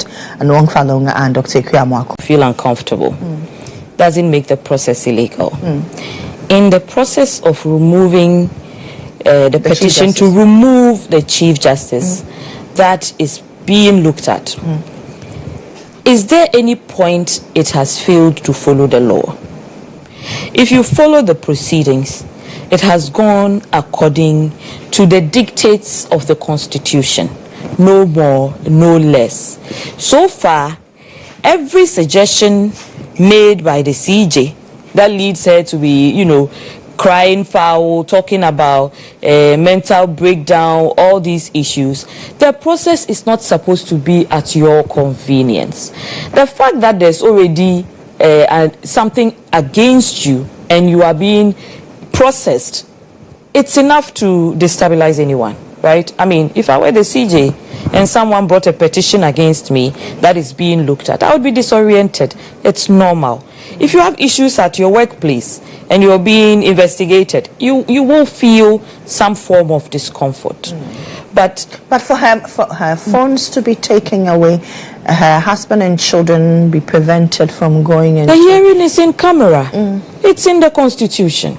The hearing is in camera. It's a normal process for you to be searched before you go in. Who knows what things you have on yourself? Did they subject her to any dehumanizing treatment? No. She said she was searched by male personnel. Oh, my dear. I think there's too much sensation, too much inflation of the story just to make it bigger than it is. In this case, I mean, no, you are a women's rights advocate. And yes. For a fellow woman to be searched by a man, do you think it's right? How was the search conducted? Is she the only one that was searched by the man? When you were going, right, did he touch her in inappropriate ways? That is what we should be trying to establish. But if the person didn't, and you're just saying that you are uncomfortable by the process, it doesn't create a substantive case. You understand? The process has been legal. It has followed all the processes outlined by the Constitution and continues to follow them. The requests that she is making so far are rather requests outside the provisions of the Constitution. We are following the law. And as a Chief Justice, she herself should understand that this is within the law. The process that she said the law is the law. Yes. She said that herself. The process she's being taken through is what the law permits. If you go and look in our Constitution, it spells it clearly. There's nothing that has been done differently or untoward. This is the process. I think there's so much undue sensation around this particular case, and we all need to calm down and wait for the law to take its course. It's as simple as that. The politicization, the sensation, it's not relevant. Hey, MDC, you are talking about politicization and sensation, but you started this process on a strong tangent of politicization and sensation. No one tried to say that we are making the issue bigger than it is. It is big. The current NDC government is trying to perpetuate a judicial coup. It's a very serious matter, but it looks like this is not the first time we're seeing petitions attempts. No, but this is the first time we are seeing beforehand a highly politically motivated attack. They were telling us before they were going to do this. We've had so many of them come out to say boldly, even the current president, that he will reset the judiciary. The other ones were even more. They went ahead. Some of them even said they will remove the Chief Justice. You said this before, and now you are doing this, and you are accusing someone else of politicization. She also went on to say that the Constitution has not been flouted in any way. I'm not a lawyer, so I'm not going to presume to speak as one, but I would believe that you don't take just one article of the Constitution and look at it in a vacuum. It is a whole book with a lot of articles and things that you're supposed to look at together to be able to... But there's a whole article for the removal of Justice of Superior Court. And in that article, there is an element of discretion. Where is the element of discretion? There's an element of discretion where the president may suspend the chief justice. And at any point, the latter part of that particular article says that he may revoke that suspension. Exactly. So there's discretionary power there. Even with the finding of a prima facie case, that you are also exercising discretion. And so when you're exercising discretion, there's another part of our beautiful constitution that tells you how you should do it. There should not be malice. There should not be any capriciousness. There should not be any bias or that's 296. Yes, or any perceived bias. Can we sit here and boldly say that nobody, any fair-minded Ghanaian, you don't even need to have Einstein level, anybody looking at this can say that this is an unbiased situation, this does not have malice, this is not capricious, this was not a pre-laid agenda by the NDC when they were in opposition. You don't need to be a soothsayer to say this. So they have muddied the waters before this process. So you cannot sit here and say you have followed the constitution to a letter. With that respect. So at what point did the president breach any constitutional rule? Again, have you seen when the supposed prima facie case was established? Have you had the opportunity to see what the response is, the justification for finding that prima facie case? Have you had no? Okay, if you see it will even be worse. There was no such explanation. If you've also had if you've had a look at the petitions, you will be able to tell that it's quite difficult to even find a prima facie case on this. And if all of this was happening, you say you're not a lawyer, but you're trying to deduce. No, so when you are talking about a prima facie case, it means on the face of the law. Yes, to a normal person, what would they think? So I'm giving you my opinion as a normal person on the face of it. To me, a lot of it is absurd. But again, it's not in my remit. But what makes this whole procedure ridiculous is the whole stage of it. What they said last year, how they've been lampooning the judiciary for the past 8 years. Then you come into office and it looks like this is one of your first serious agendas you want to push is this. You cannot then sit down and say you are only allowing the law to take its course. And I'm very surprised that no one is sitting here trying to justify somebody in the person of the CJ being, I don't know, what were they even trying to do? Inspecting her or whatever? Searching her. Searching by a male officer. Hey, Nuong, even you, when you are going to the airport and you are being searched, don't they afford you that honor of having a female officer inspect or search you? Then a former, right now she's suspended, so is she former? Yes. No, she cannot be called former. She's still the CJ. So then the whole chief justice, you want to search her, you could not find a female officer to search her. Even if you want to remove the fact that she's a chief justice, this is a learned lawyer, somebody who has been at the bar for over 30 years. A justice of the Supreme Court. Is that what you people want to descend the country into now? You could not find a female to search her if you want to search her. Hey, I'll leave it at that, because it looks like on this matter of the CJ and everything that is going on, their minds are already made and all of this is just theatrics to tick some boxes. Because if all you need to do is look at the conviction with which they were talking in opposition, then you know that all of this is just, again, now she's gone on to be searched by male people. Then what are you, a small judge in your corner? What message does this send to you? It is the constitution is the constitution. No, it is imbibing in you fear.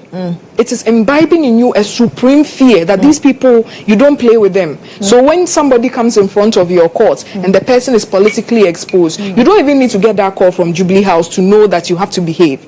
When a member of the opposition comes before you, you might not even need to get a call, that order from above call, so that you know how to lampoon the case in the favor of the government. This is a deliberate act to instill fear. It looks like that's their stock and trade now. So for the opposition party, arrest them at will, keep them overnight, all of that, intimidation tactics. For the judiciary, let's do this, intimidation tactics. What is all of this? I was quite happy. She brought up that things are going, people are happy. Why can't you just focus on that? What is all of this? No. I see you've been writing a lot. Well, I was just looking up a few things. She says she accuses the NDC of trying to compromise the judiciary. It is important to note that of all the judges at the Supreme Court, only one was appointed by the NDC, Justice Pwaman. Only one judge was appointed by the NDC. Where is the attempt to hijack the judiciary? If you go to the appeals court, as of May 2025, as you and I sit here, 44 out of the 48 sitting justices of the Court of Appeal were appointed by Akufo-Addo. And there were known MPP members who were nominated as judges to the appeals court. There are some of them that used to be on Facebook defending the MPP, insulting all of us for speaking against government. Akufo-Addo put all of them in the appeals court. Court of Appeal. So tell me exactly who has manipulated and infiltrated the judiciary, compromised the judiciary all by themselves. She attempts to make the process of removing the CJ a political issue. My dear, these petitions existed even before the NDC came to power. These petitions were raised against her. There were so many accusations of the way she conducted herself in the office. Her professional conduct was questioned. What did Akufo-Addo do? Instead of following the right procedure as outlined by the Constitution, he decided to throw out these petitions, forgetting that you will not be in power forever. Just as he had done with so many accusations against corruption within his government. Even Wontumi, he came out to defend Wontumi all by himself. A whole president involved himself in things like these. So when you talk about a deliberate attempt to infiltrate and hijack the judiciary, it has been well displayed by the MPP. Now let's come to Article 146 of the 1992 Constitution. When you go and read it, part of it says that the hearing of the process for removal of the CJ, and that all proceedings under this article shall be held in camera. You know, be me right now. The framers of the Constitution. Yes. Shall be held in camera. If you are being taken through the process and you decide that, oh, they are holding it in camera and you are uncomfortable, you want them to do a live broadcast, all these requests, you are allowed to make those requests. But it's not binding on anyone to accept any request that you make. And if they reject those requests, it does not mean they've done anything wrong. They've rejected it still within the remits of the Constitution. They have not done anything untoward. They've not done anything illegal. They are following due process. 3 petitions were brought against the Chief Justice. Petitions were brought against her last year while the MPP was in government. What is new about it? The law-abiding president that we have today, John Dramani Mahama, decided that you people have brought petitions. Let me take it through what the law says I should do. And that's what he's done. He has followed the process that the law has asked him to follow. It doesn't fall on him to say whether those allegations are substantiated or not and to proceed to just remove her without due process. There's a procedure, clear as day, and President Mahama is following that procedure. What has been done wrong in this situation?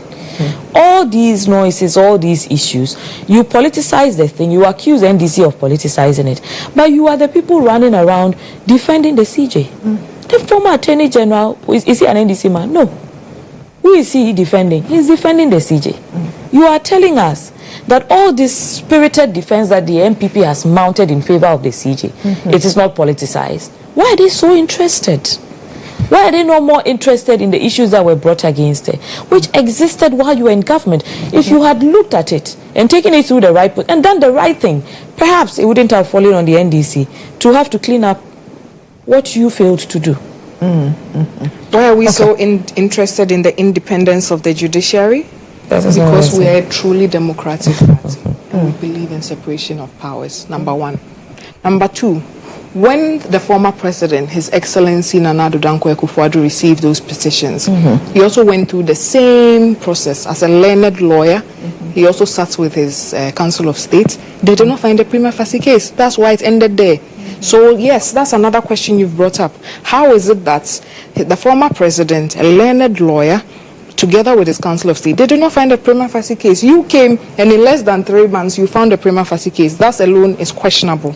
Number two, no one seeks to paint a picture that the MPP has packed the courts, and I've seen that that's one of the propaganda they are running everywhere with, which is, again, another ridiculous.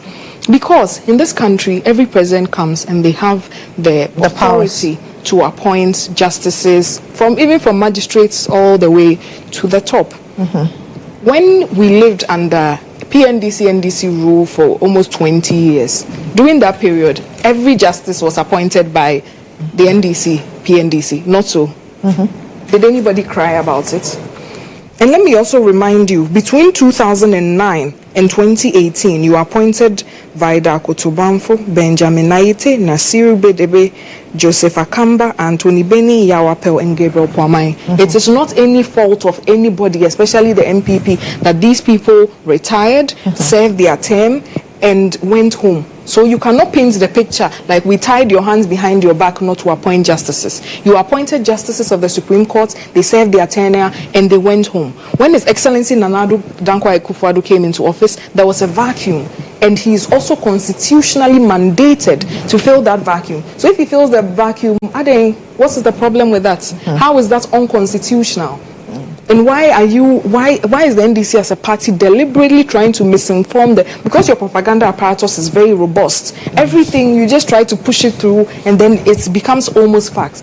What is wrong and unconstitutional if a sitting president appoints justices of the Supreme Court? Now you are also hoping to push the number to 15. And your current president, when he was in opposition, said the number should be at 13. If it's going above that, maybe there should be a referendum. When he came, did he have a referendum before he pushed it to 15? Is anybody crying about the matter? Because it is something that you are legally obliged. It's not only, I don't know how to put it, it's not something you must do. You are obliged to do it. It is your responsibility to ensure that you appoint justices. So if you have appointed justices between 2009, 2016, most of them have gone on retirement and whatnot, and it's only left with Justice Pwamai. Is it anybody's fault?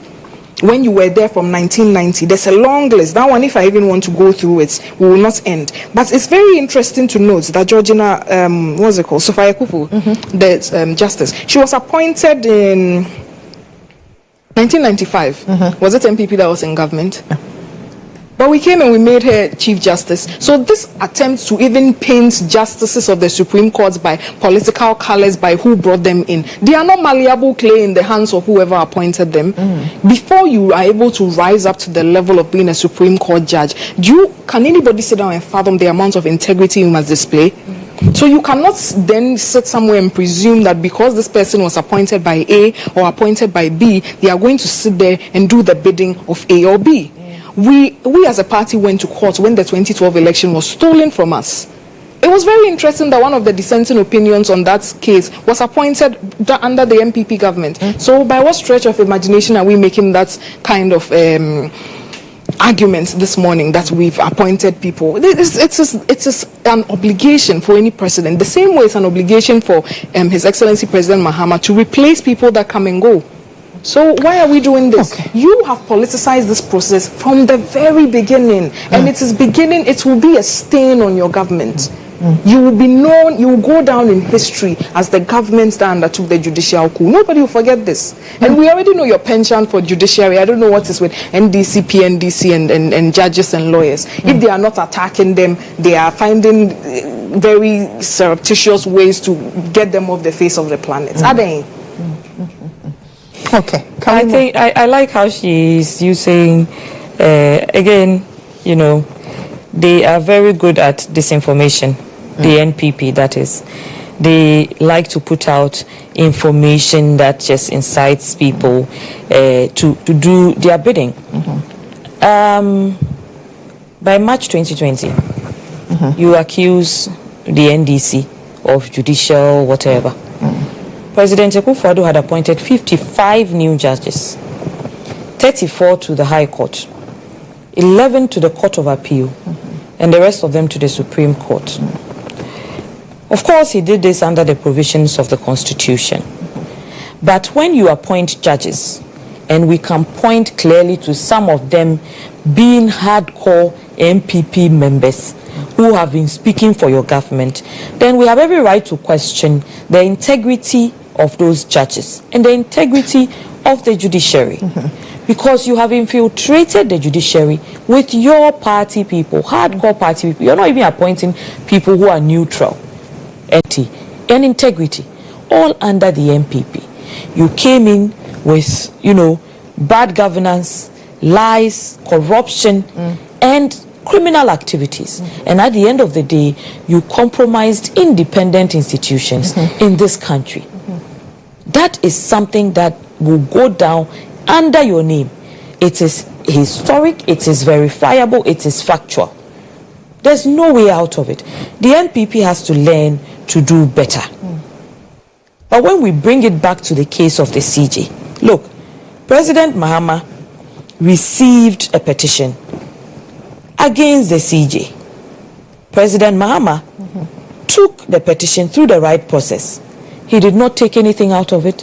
He did not do anything by himself. Okay? Your president decided that.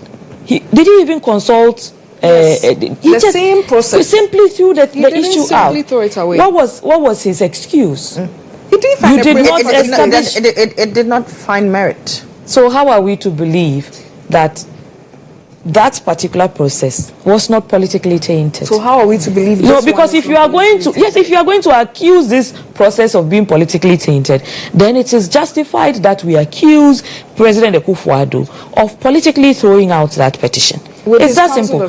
Nothing has been done wrong.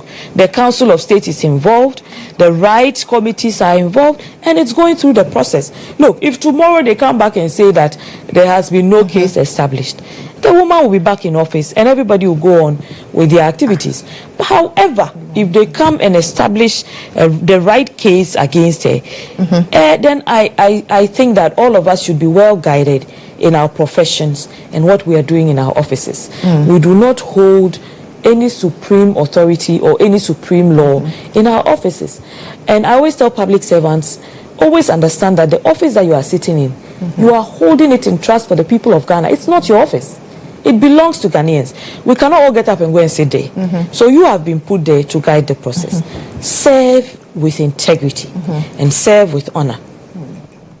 So it's okay. We'll have to move on to our next topic. But do you have anything to say? I just have 30 seconds for you, so that I just have 5 minutes, so I can just touch on that. No, I think I've already said a lot of things. I wanted to read just a little bit from one of the opinions of the Justice of the Supreme Court when Honorable Vincent Atefua took it to court, because this matter is about the soul of our judiciary. It's about the soul of our democracy. It is not about any one person. And when you talk about the former Attorney General defending and serving as the Chief Justice's lawyer, I don't see how there's a problem. Now he's a private legal practitioner, a fine legal brain. So what is wrong if he defends the Chief Justice? Considering that the petitioner's lawyer, Tadio, Tadios, yes, and Oliver Baka Bomao. That's a straight lineup of NDC lawyers. So what is wrong if the Chief Justice? So now Oliver is NDC. Is he not NDC? Have you seen his NDC card? But let's not go. Did you not work on that in the office of the president the first time? We employ people regardless of he went in the office of the president. He was not employed as an NDC. So I'm saying that, and I've named two people as well, Chachu Tika and Tadio Sori. But Tadio Sori, I know, has represented a number of NPP people. Yes, but he's also the lawyer on record for the Speaker. I mean, let's not play ostrich. We all live in this country. Deserves a lawyer. He deserves, but the Chief Justice does not deserve a lawyer. No, he could have gone for any lawyer. Stop it. What is wrong if he goes for Godfrey Dame? If the petitioners are, this is their lineup. Let's not play ostrich. So it was. No. I'm just saying. So it's a political game. It's not a political game. The Chief Justice has the right to find who she finds to be the best legal mind to defend her. It's her right. So Godfrey Dame is the best legal mind. But I find it an issue because no one. But then the petitioners don't have a right to find the best brains. They have. I didn't bring it up. I don't care who represents Godfrey Dame brought it up. But when what I am saying is that if you seek to say that Godfrey Dame is defending, why is the crux of the petition that she is tainted politically? That's not what it's about. It's about transferring people that are not coming to work. It is about decisions that the bench reached as a bench bunch of 5 that she has been singled out to face. Yes, it's and about you are the head politicized of a judicial service, the head of the judiciary traveling with her daughter. These are the flimsy accusations you are bringing, not that even she's tainted politically. So if Godfrey Damis represents her, what is wrong with it? Especially seeing that she's going against Chachuti Katata, Diosori and Oliver Baka. So let's drop that there and let me just read what one of the justices said. I found it very touching because to me, this matter is not political. It's not MPP, NDC. It's about the independence of the judiciary and the average citizen going forward. He goes on to say, how can the judiciary guarantee everyone's constitutional right to fair treatment if it cannot enjoy any such rights when allegations of impropriety are made against the head of that institution itself? The people of Ghana will certainly be the poorer for having a judiciary that cannot protect them against the overweening power of the executive. Another class of citizens on whom there would be hardship is the class of persons who have made the decision to serve this country in the role of judges. Perhaps they may be forced to rethink their options and career choices if removing the head of the institution is no more difficult than removing a class prefect of a school from office. This is in the course, one of the decisions on the case, one of the cases a convincing honorable sent to court. This is the matter we are talking about. It is about how you are bamboozling the process to perpetuate a judicial coup. How has the process been bamboozled? The process has not been hijacked. I've made it clear. The process is going through the legalities. Nothing has been done untoward. I do not understand why she keeps trying to prove that something is being done wrong. Nothing is being done wrong. Right? Godfrey Dami was representing her even before he himself made the accusations on air that the process is being politicized. If it's being politicized, then you are the one who started it because you were already representing her and you were the Attorney General under the MPP. And we know that as a fact. So if you say that you are the finest legal brain to represent her, then the petitioners also have the right to choose people they consider as the finest legal brains. If they choose Tadio Story that you claim is an NDC person, the same lawyer has represented members of the MPP. Allow the man to practice his profession in peace without dragging him into all this political banter. He is working. Let him work. Just like Prophet Dami is working, and we're allowing him to work. So don't bring Dami in it. All right, ladies. Well, I don't have time for the next topic, unfortunately. It's 9. Oh, yes. We were just enjoying this. Too much. I've been really giving you time. Okay, I'm allowed 5 minutes. I blame Ekua. To talk about President Mohammed's appeal to traders and business. And we can close. that please reduce prices. Now, some of these traders are also of the view that, well, a lot of the wares that we imported were imported before the appreciation of the cedi. So it will be difficult to reduce these prices. So bear with us. When we're going for new wares under this particular appreciation of the cedi, then we can reduce the prices. Doc? Yes, I do think this is a very delicate situation. But, if you also look at the history of this country, no one is quick to point about maybe that 1 week or a few days where the dollar was about 16, which you will call 17. It was a very short period. But usually we see the fluctuation. Exactly. So I can see why because there was also a point where the dollar was as low as 4. It was 8. It's something that fluctuates. So I can see why the traders would want to give some time so that they can see where things settle before. And because, as you also said, they have already imported some of these things and all of that. Usually policy takes some time to trickle down. It gets into the latter part of last year when the dollar was also beginning to come down. Because as I said here last week, when we left office, it was 14. When it was coming down, we also could not really expect that people would. It would take some time. We would have had to see like a continuous strong performance of it so that they will have that courage to do that. But I mean, sometimes I feel like some of the traders locally in Ghana, I mean, all of you forgive me for this, but sometimes you guys also are pinching us, because we understand that things have gone, but sometimes the margins too that you are putting on sometimes are very ridiculous. Yes, I can see how you can do something small about the margin. I'm always complaining about the price of series. I'm quite happy that where I buy it from, they have reduced their margin a little, even though ideally they would have been better to wait to see when you are going to re-import and use that figure to calculate. But sometimes let's help each other. This is where I'll leave it. No, I think the president's call is a good call because we operate a free market system and you cannot force price regulation on anyone. So this is just an emotional appeal to traders. Yes, you might have bought your wares, some of them import. They probably bought it when the cedi was very high, when the dollar was high. So I can understand that they are trying to recoup their investment. But usually when they buy, there's a markup because they are thinking that the dollar will even go higher by the time they are going to buy. So some of them even sell it higher than they bought it. They peg their prices a little in higher. anticipation. So now that you have seen the dollar has dropped, the cedi has appreciated significantly, I think it's also just a matter of time as they observe the stability and they realize that this is actually something that is going to be sustained, then they will also be confident enough to drop their prices, just so we can all feel it. The good thing is that some people have responded. Some traders have reduced their prices, which is very good. Guta has been negotiating with these people. Drivers just a few days ago also started.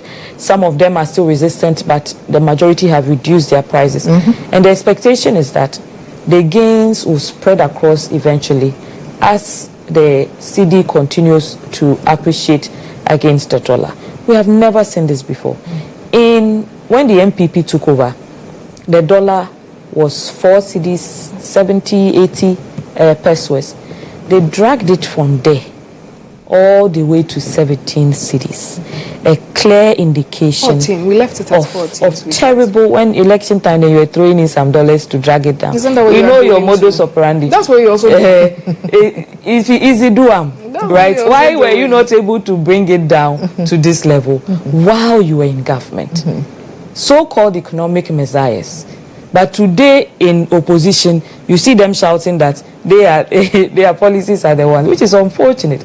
Look, we have to put honesty in our politics. The NDC has done significantly well. I mentioned when I came earlier, I have seen so many videos of Makola women selling, there was the 4 gallon of 25-liter vegetable oil. It was almost 1,000 cedis, even more than that in some shops. The Makola women did a video saying that now it's 550 or so. It has dropped. So they were calling people to come and purchase. So we should also patronize them, give them more confidence, let them feel the gains of reduction. Because in reduction, their profit margin is small. But the more we buy, then they are able to make more profit. So a great call from the president, but also fantastic performance from President Ekua. Ato is forcing is our new line from Gold Board, who have sustained the export of gold and ensure that we are getting good currency inflows for that. There's also been an uptick in cocoa export. There's been an increase in inflows. All these have come together to push forward the cedi to continue to appreciate. The NDC government is committed to consistently pushing. There's a new drive to improve manufacturing. To even this morning, I was listening to the trade minister.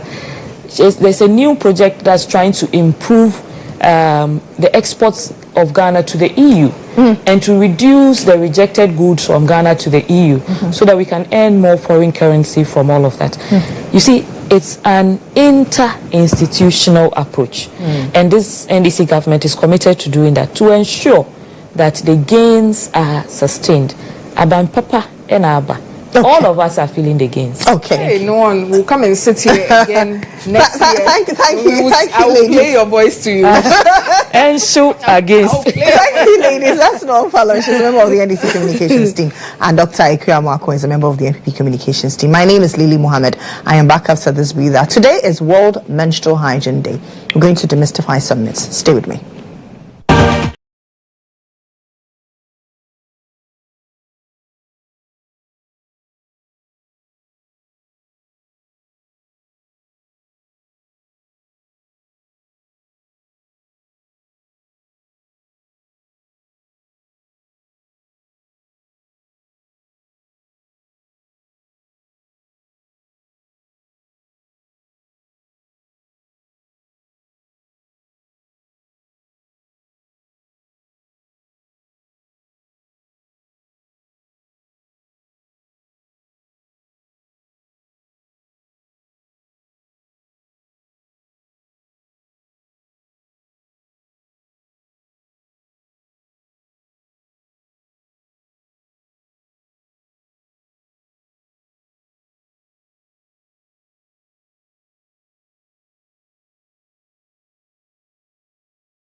All right, so you're welcome back from the break. This is still GHOne here on GHOne TV. It's now time for Health Alert.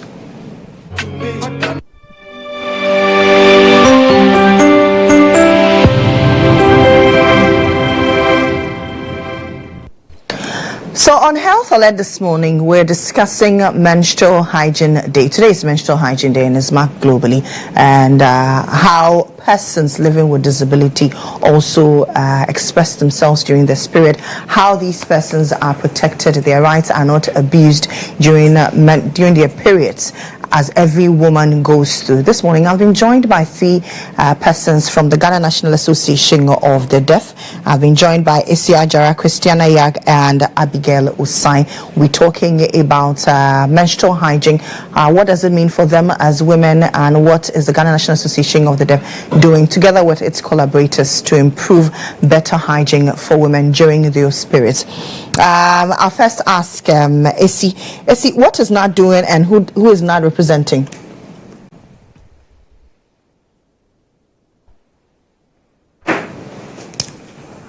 So actually, NAD is an organization for the deaf, and because of the work that they do, they advocate for our women. The thing is that we have a lot of deaf women out there who, young girls who actually go through during their menstrual period. Their parents don't educate them. They don't know how to take care of themselves when they have their first, period. So NAD is stepping in to educate these young girls and assist them, give them that training so that they can take care of themselves when they have their period. So viewers, just so you know, these are persons living with disability. They are persons from the Ghana National Association of the Deaf. You cannot hear them speak, but the voice you hear is the voice of an interpreter, so that you can understand what they are communicating about. For you out there, they will be doing sign language, so you have a better appreciation of the message they are carrying across. But let me come to you, Christiana. What has not done so far and around menstrual hygiene advocacy over the past years?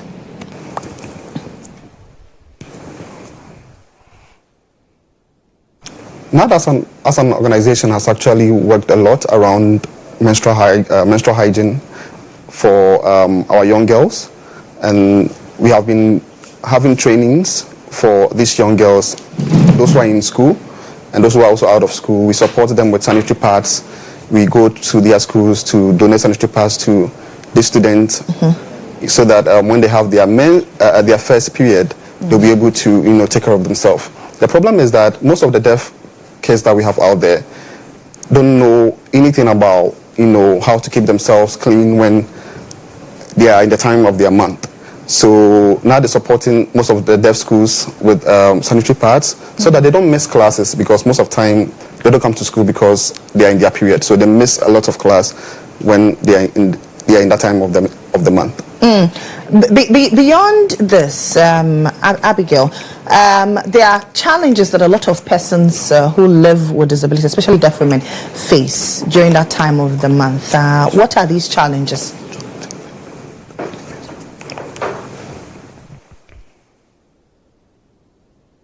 Most of our young girls out there,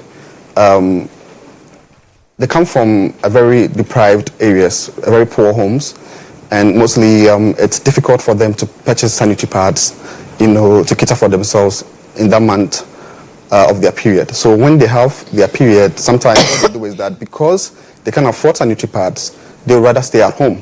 They are not able to learn, they are not able to concentrate, so they'll stay at home and miss class. That is a big challenge for our young girls. What of persons who are not under the umbrella bracket of the association? Is there also means to reach out to them and help them during these periods?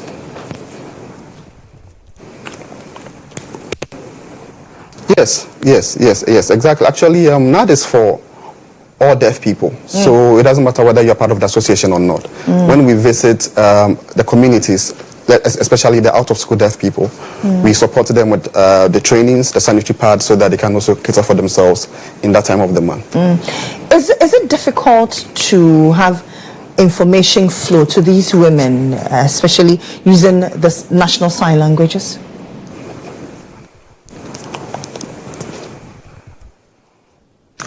It's sometimes difficult. But Mostly because NAD is in all the 16 regions in Ghana.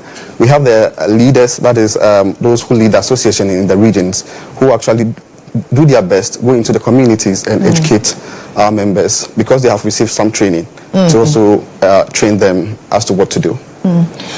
The government has started the free sanitary pad intervention. Has this reached your colleagues and all of you under the umbrella and other women who are deaf? To the best of our knowledge, we have not received that support yet.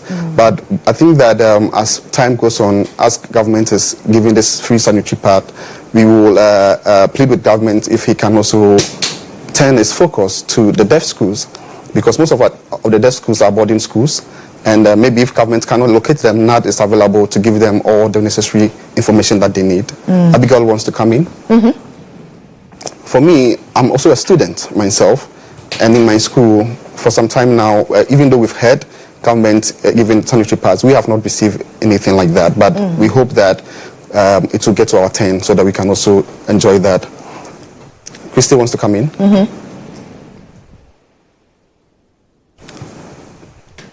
Recently, when government announced the free sanitary pad program, mostly we heard that it was mostly for high school students. So we are hoping that the government will involve the deaf schools, because most of the deaf schools are not high schools. They are primary schools and DSS. They are all boarding house, so that they can also enjoy the same benefit. And mostly we have some of our deaf members too, not just, I don't think government should only focus on those who are in school. For persons with disability, if government can also support those who are not in school, those who are out of school, those who are at home, so that they can also get that benefit, because we all know how expensive sanitary pads are. But with regards to stigmatization, what has been done in that regard to safeguard persons living with your kind of condition, or persons who are deaf? Most of the times, I think in the past, when most of our members get their first sanitary, their first menses, the stigmatization that we face comes from the males among us, because they don't want to be around us. They would want to, isolate us from the public, so that they feel like it's some kind of debt. But through most of the trainings that we've had, we've been able to bridge that gap. So now the discrimination is, has decreased. And now we are creating more awareness among our members that the men should actually be the ones supporting the women when they are in that time of the month. They should be able to educate them. If they see that a woman has soiled herself, they should be the ones to, draw the attention. Maybe even if they can get them sanitary pads, they should do that. And I think the education is going down. And it's but in the society, do you suffer stigmatization during that time of the month, especially when people don't know how to communicate with you? Yes. We suffer, sometimes when we have your menses, being a deaf person, and people don't know how to communicate to you, they end up calling their friends, making fun at you, like, instead of them actually coming to cover you, to support you, because they can communicate with you, you become a laughing stock for the community. Lacey wants to come in. We've had some of our deaf, colleagues who would, because they've not had enough training and education on menstrual hygiene, they will use one sanitary pad throughout the whole day, and then they begin to, stink. And because no one has given them that training as to maybe you have to change your sanitary pad after some hours and all that, it becomes another issue for the community members. They make fun of them. They don't actually help in any way of educating them. Abigail wants to come in. And this is because most of the hearing community don't know how to communicate with her. They don't know sign language. So those who will not make fun of you, they will just ignore you and just go by their way, because they don't see the need of, trying to assist you if they can't even communicate to you in the first place. Christian, you want to say something? Yes. That is why we are here today, making sure that we want to put the message out there. There are lots of deaf parents out there who have deaf kids, but the problem is that they don't train them. when they have their menses, instead of them giving them that training as to what to do, as to how to cater for themselves, the parents leave them, they don't do anything for them. And now these girls find themselves in the marketplaces, at school, and then they get embarrassed because to them, they might think maybe they are sick, they might think maybe something is wrong with them because that is their first experience. Unlike the hearing community, we have our mothers, giving our young girls the training. The deaf community, it is different. When hearing parents give birth to deaf kids and their ladies, they don't give them that same training. They don't give them that same opportunity. So we want our parents to give us that training and that opportunity so that we can also cater for ourselves during that time of the month. Today is World Menstrual Hygiene Day. What's the message out there to parents, to young women out there, especially people in your bracket? Let me start from you, Isi. Right now, what we would advocate for is more education on menstrual hygiene for the deaf community. We also need more interpreters, especially we see most of our products on TV, sanitary pads, but there is no sign language interpreters to even explain things to us, for us to even understand. There is no subtitles. Even if you can't afford interpreters, at least subtitles will help, but nothing. So then it means that a whole chunk of the deaf community is left out of this, education on menstrual hygiene. He still wants to come in. For me, I would say that mostly we also have other TV shows on womanhood, menstrual hygiene, and most of the time, 100% of the time, there's no interpreter. Most of the deaf people have TVs. They see, they read the captions, they know that this is a women's program. There is no interpreter. So then it means that we are mostly left out. We don't get the information. We don't get anything. So then what benefits are we getting as citizens of the country? I think that it will be important that at least, even if there is no interpreter, at least they should provide subtitles or just, a text that will help us also follow the discussions through whatever health programs that is being done on TV should have interpreters so that deaf persons would be able to understand. Deaf persons will also get that education as young women so that they can also take good care of it. Abigail. I think that parents should give equal treatment, equal opportunity to their deaf kids. We've had a lot of situations where hearing parents treat their hearing kids more better than their deaf kids. They should give them that same opportunity, take them to school, educate them, give them the same financial opportunities. If you are buying sanitary pads for your hearing daughter, you should be able to do the same for your deaf daughter. Don't leave them out so that they can also become successful people in the future for us. You wanted to add something, you see? And also to, as Christy said, concerning the informations, sometimes people make the excuse, but we don't know where to find the interpreters. We don't know how to do it. That is why the Ghana National Association of the Deaf is available. You can reach out to them because they are our mother organization. They advocate for the deaf people. They are across all the 16 regions in Ghana. So you can reach out to the deaf people, to deaf association, and they can support you. Sometimes we have our people calling some interpreters, and they don't even know sign language. That's another problem. So some of the interpreters don't even know sign language, but that is what they give to us. We don't want that. Contact NAD. NAD will give you the right people. Okay. Thank you very much for coming. So that's Esi Ajara, Christiana Yag, and Abigail Osai. They are members of the Ghana National Association of the Deaf, preaching to people that let's not stigmatize persons living with disability, especially persons who are deaf during that time of the month. Let's do some celebrations now. Thank you. Thank you.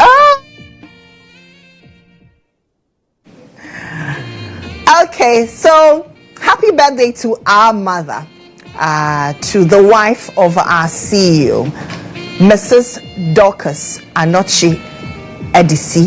Keep being the amazing woman that you've always been. May the Almighty continue to bless, guide, and protect you. Have a wonderful one from your husband, Bolari, and the entire team here at EIB. She's such a mother. She's so lovely. Happy birthday to you.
your birthday today, we say happy birthday to you. Any significant milestone, we say congratulations to you.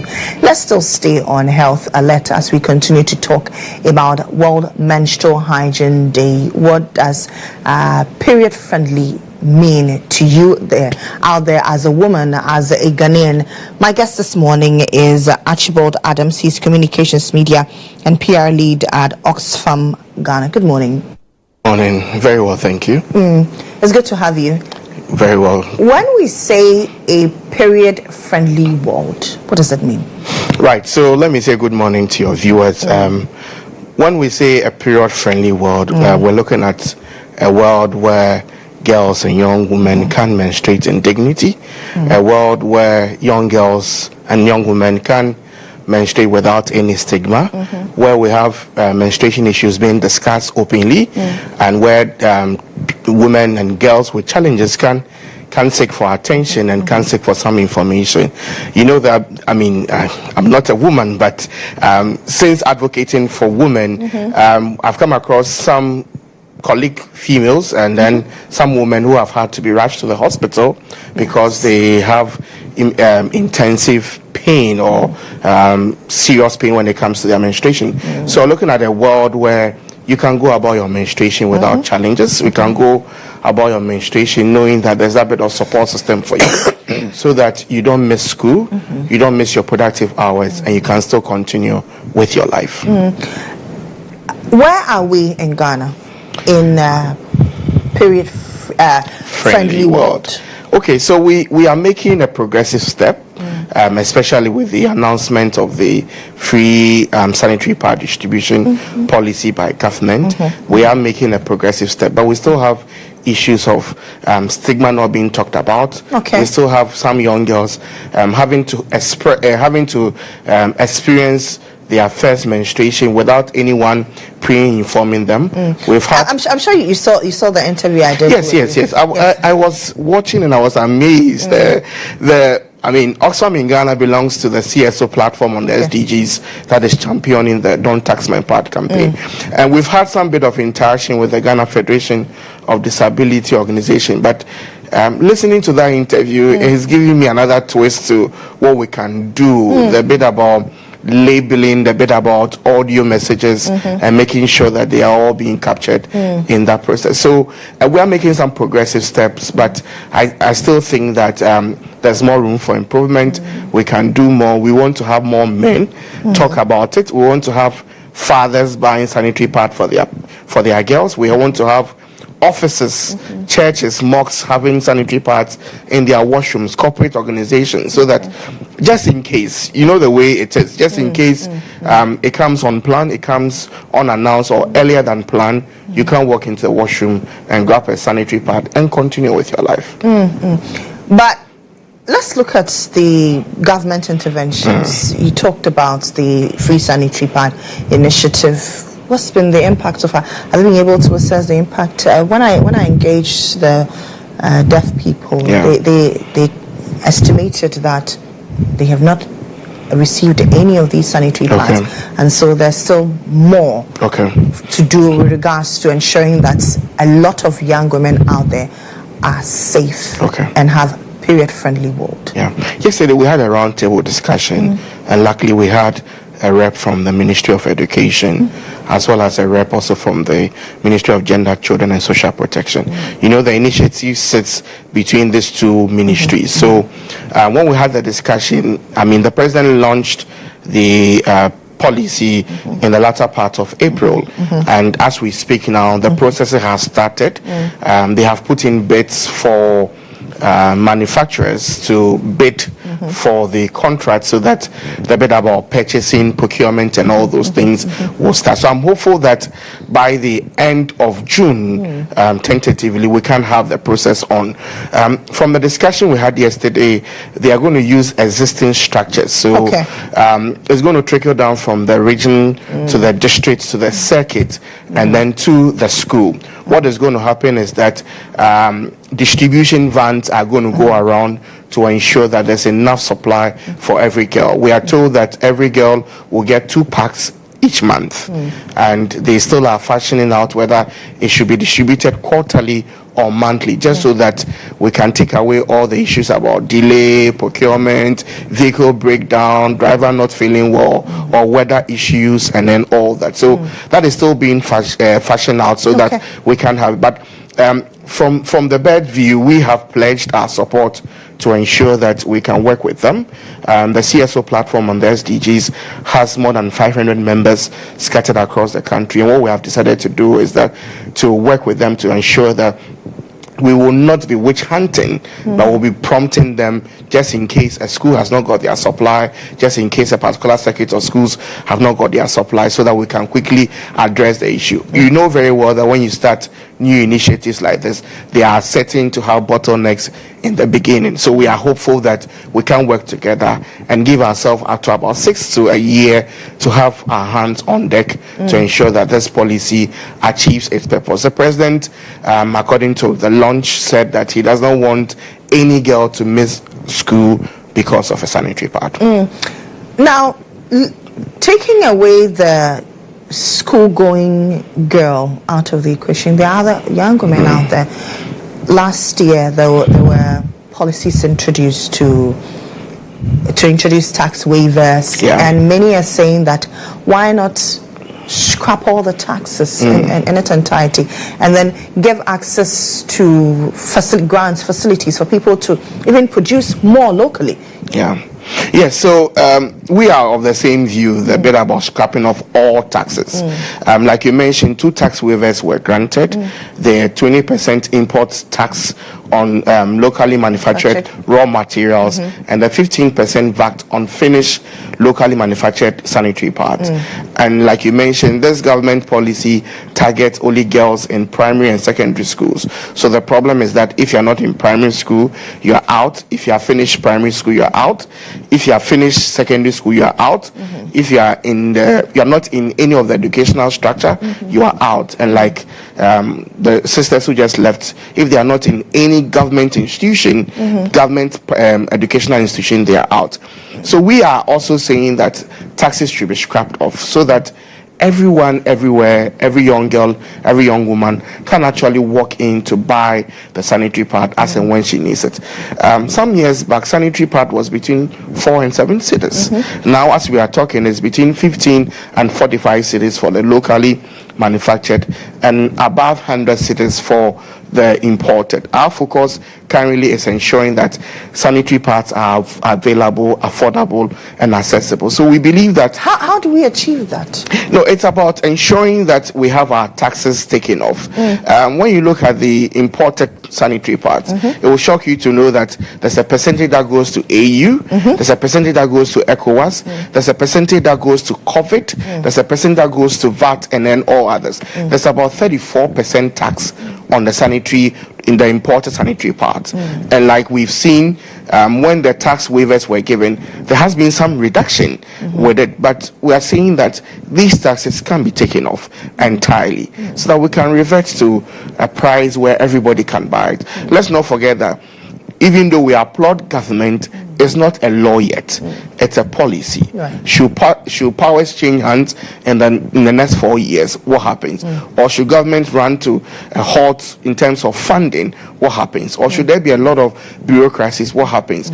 The purpose for which the policy is being put in place may be defeated. So when taxes are taken off, when we have our systems running very well, and when we have the prices lower, everybody, whether in school or out of school, can be able to buy. And we don't want governments to assume that we don't appreciate. We do, but we feel that taking on that load will be too much because there are a lot of things that needs to be done. So thank you, government, but let's take the taxes off. Let's empower the young girl and the young woman so that she can buy her own sanitary pad.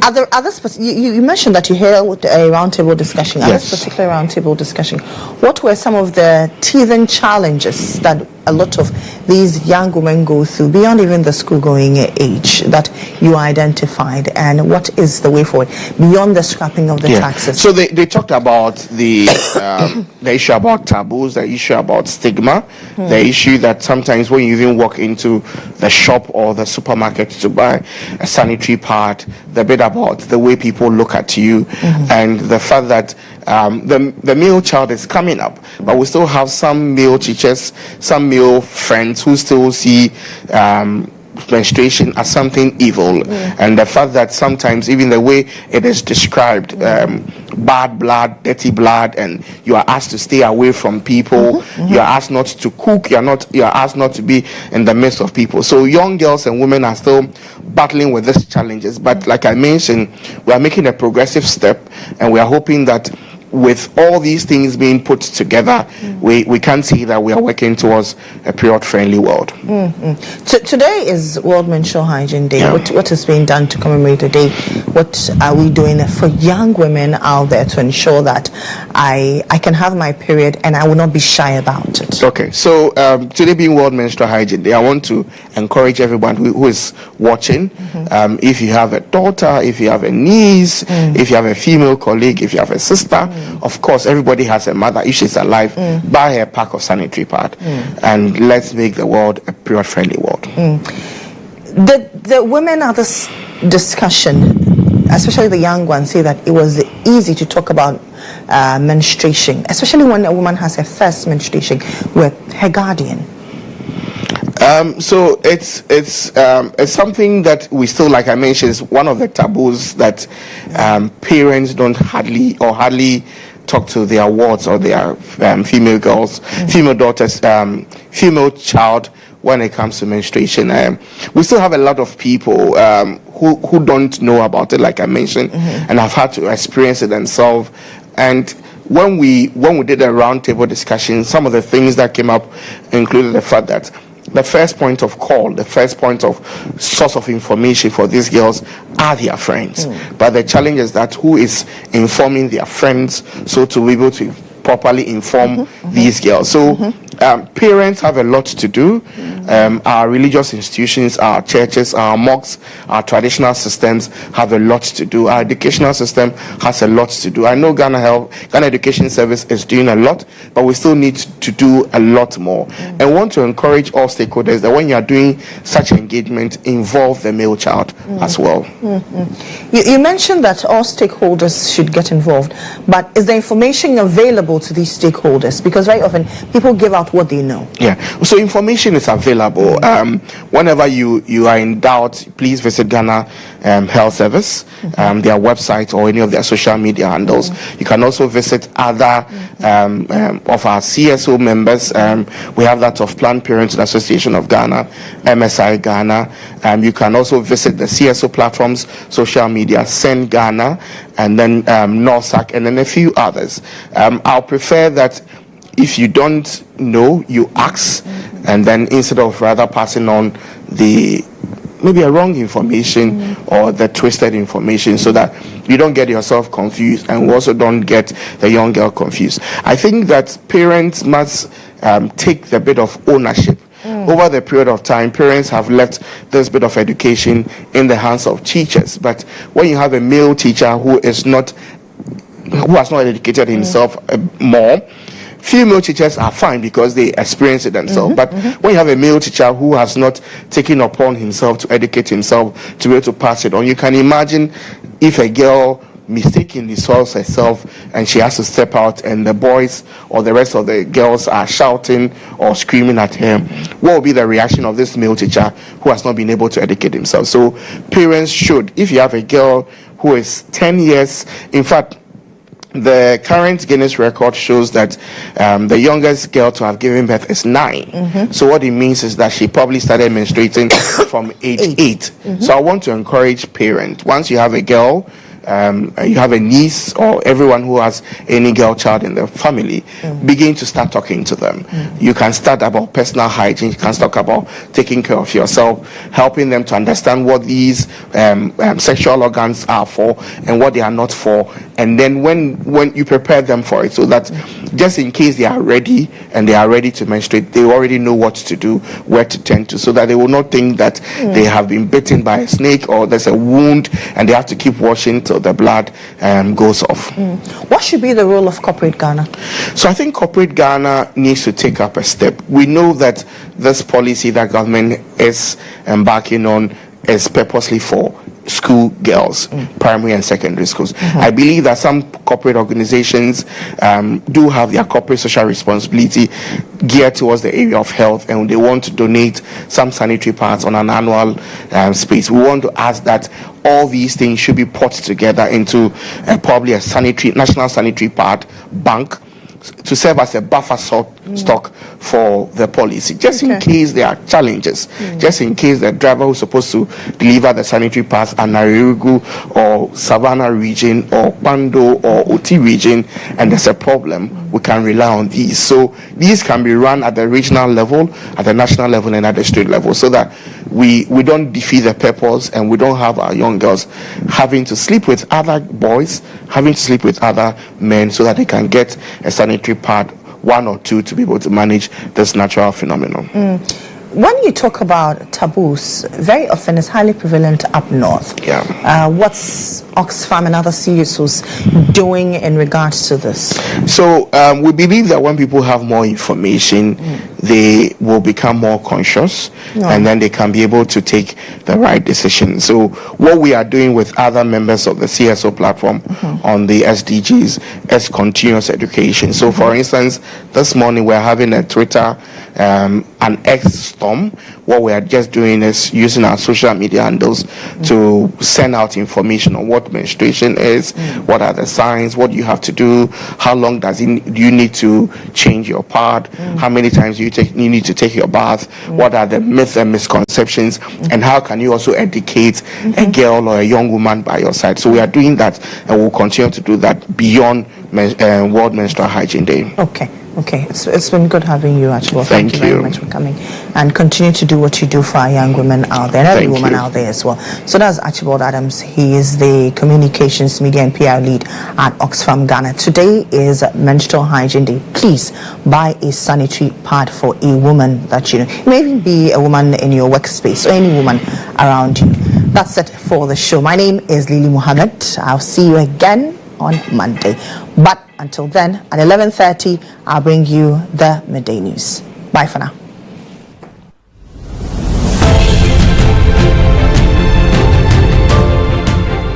GHOne OV van has been one of the best vans I've used personally in this country. It runs a system where we are able to run on Dante to be able to do our broadcast mixed well also from this van. I've used this OB van for quite a number of big productions, i.e. 3 music awards, the late President Rollis' state funeral, Emmys Africa Awards, and a number of them. My experience with the GHOne van has been the state of the art equipment they have. Personal experience is you can use it for both indoor and outdoor, all events, conferencing, like anything you need a van to work for you, GHOne provides it. My experience with the van has been very good. Why? Because it has a number of facilities that I may not get in other vans. You know, the van has a very wide bench that can accommodate all my technical crew, ICC, switcher, graphics, CG, and all of that. And then it also has a studio, a green room studio that comes with TriCaster. So if you want somebody to do commentary on a live event, you can put that presenter who's in that studio as well and get that running. To give an experience to our audience, we're also watching on TVs and online. Work with an Exo technology system, which makes your video mixing with Panasonic cameras, like a lot of other stuff in terms of content you need to get also for your live broadcasts. I prefer the GHOne van to a lot of other vans I've used, or even doing my own setup on a tabletop setup, because on a production you see a number of people in the van, and so if you have a very small van, it means that it's going to be choked, and that will affect the creativity as well. The price has been discounted as well to accommodate varied budgets, and so no matter the budget you have, I understand you can have the track and do business with it. It looks huge, but very affordable. Cost is really, really affordable. My experience with it, EMI Awards last year, super excellent. Try it, call them, and I'm going to give you the best of price. Really affordable.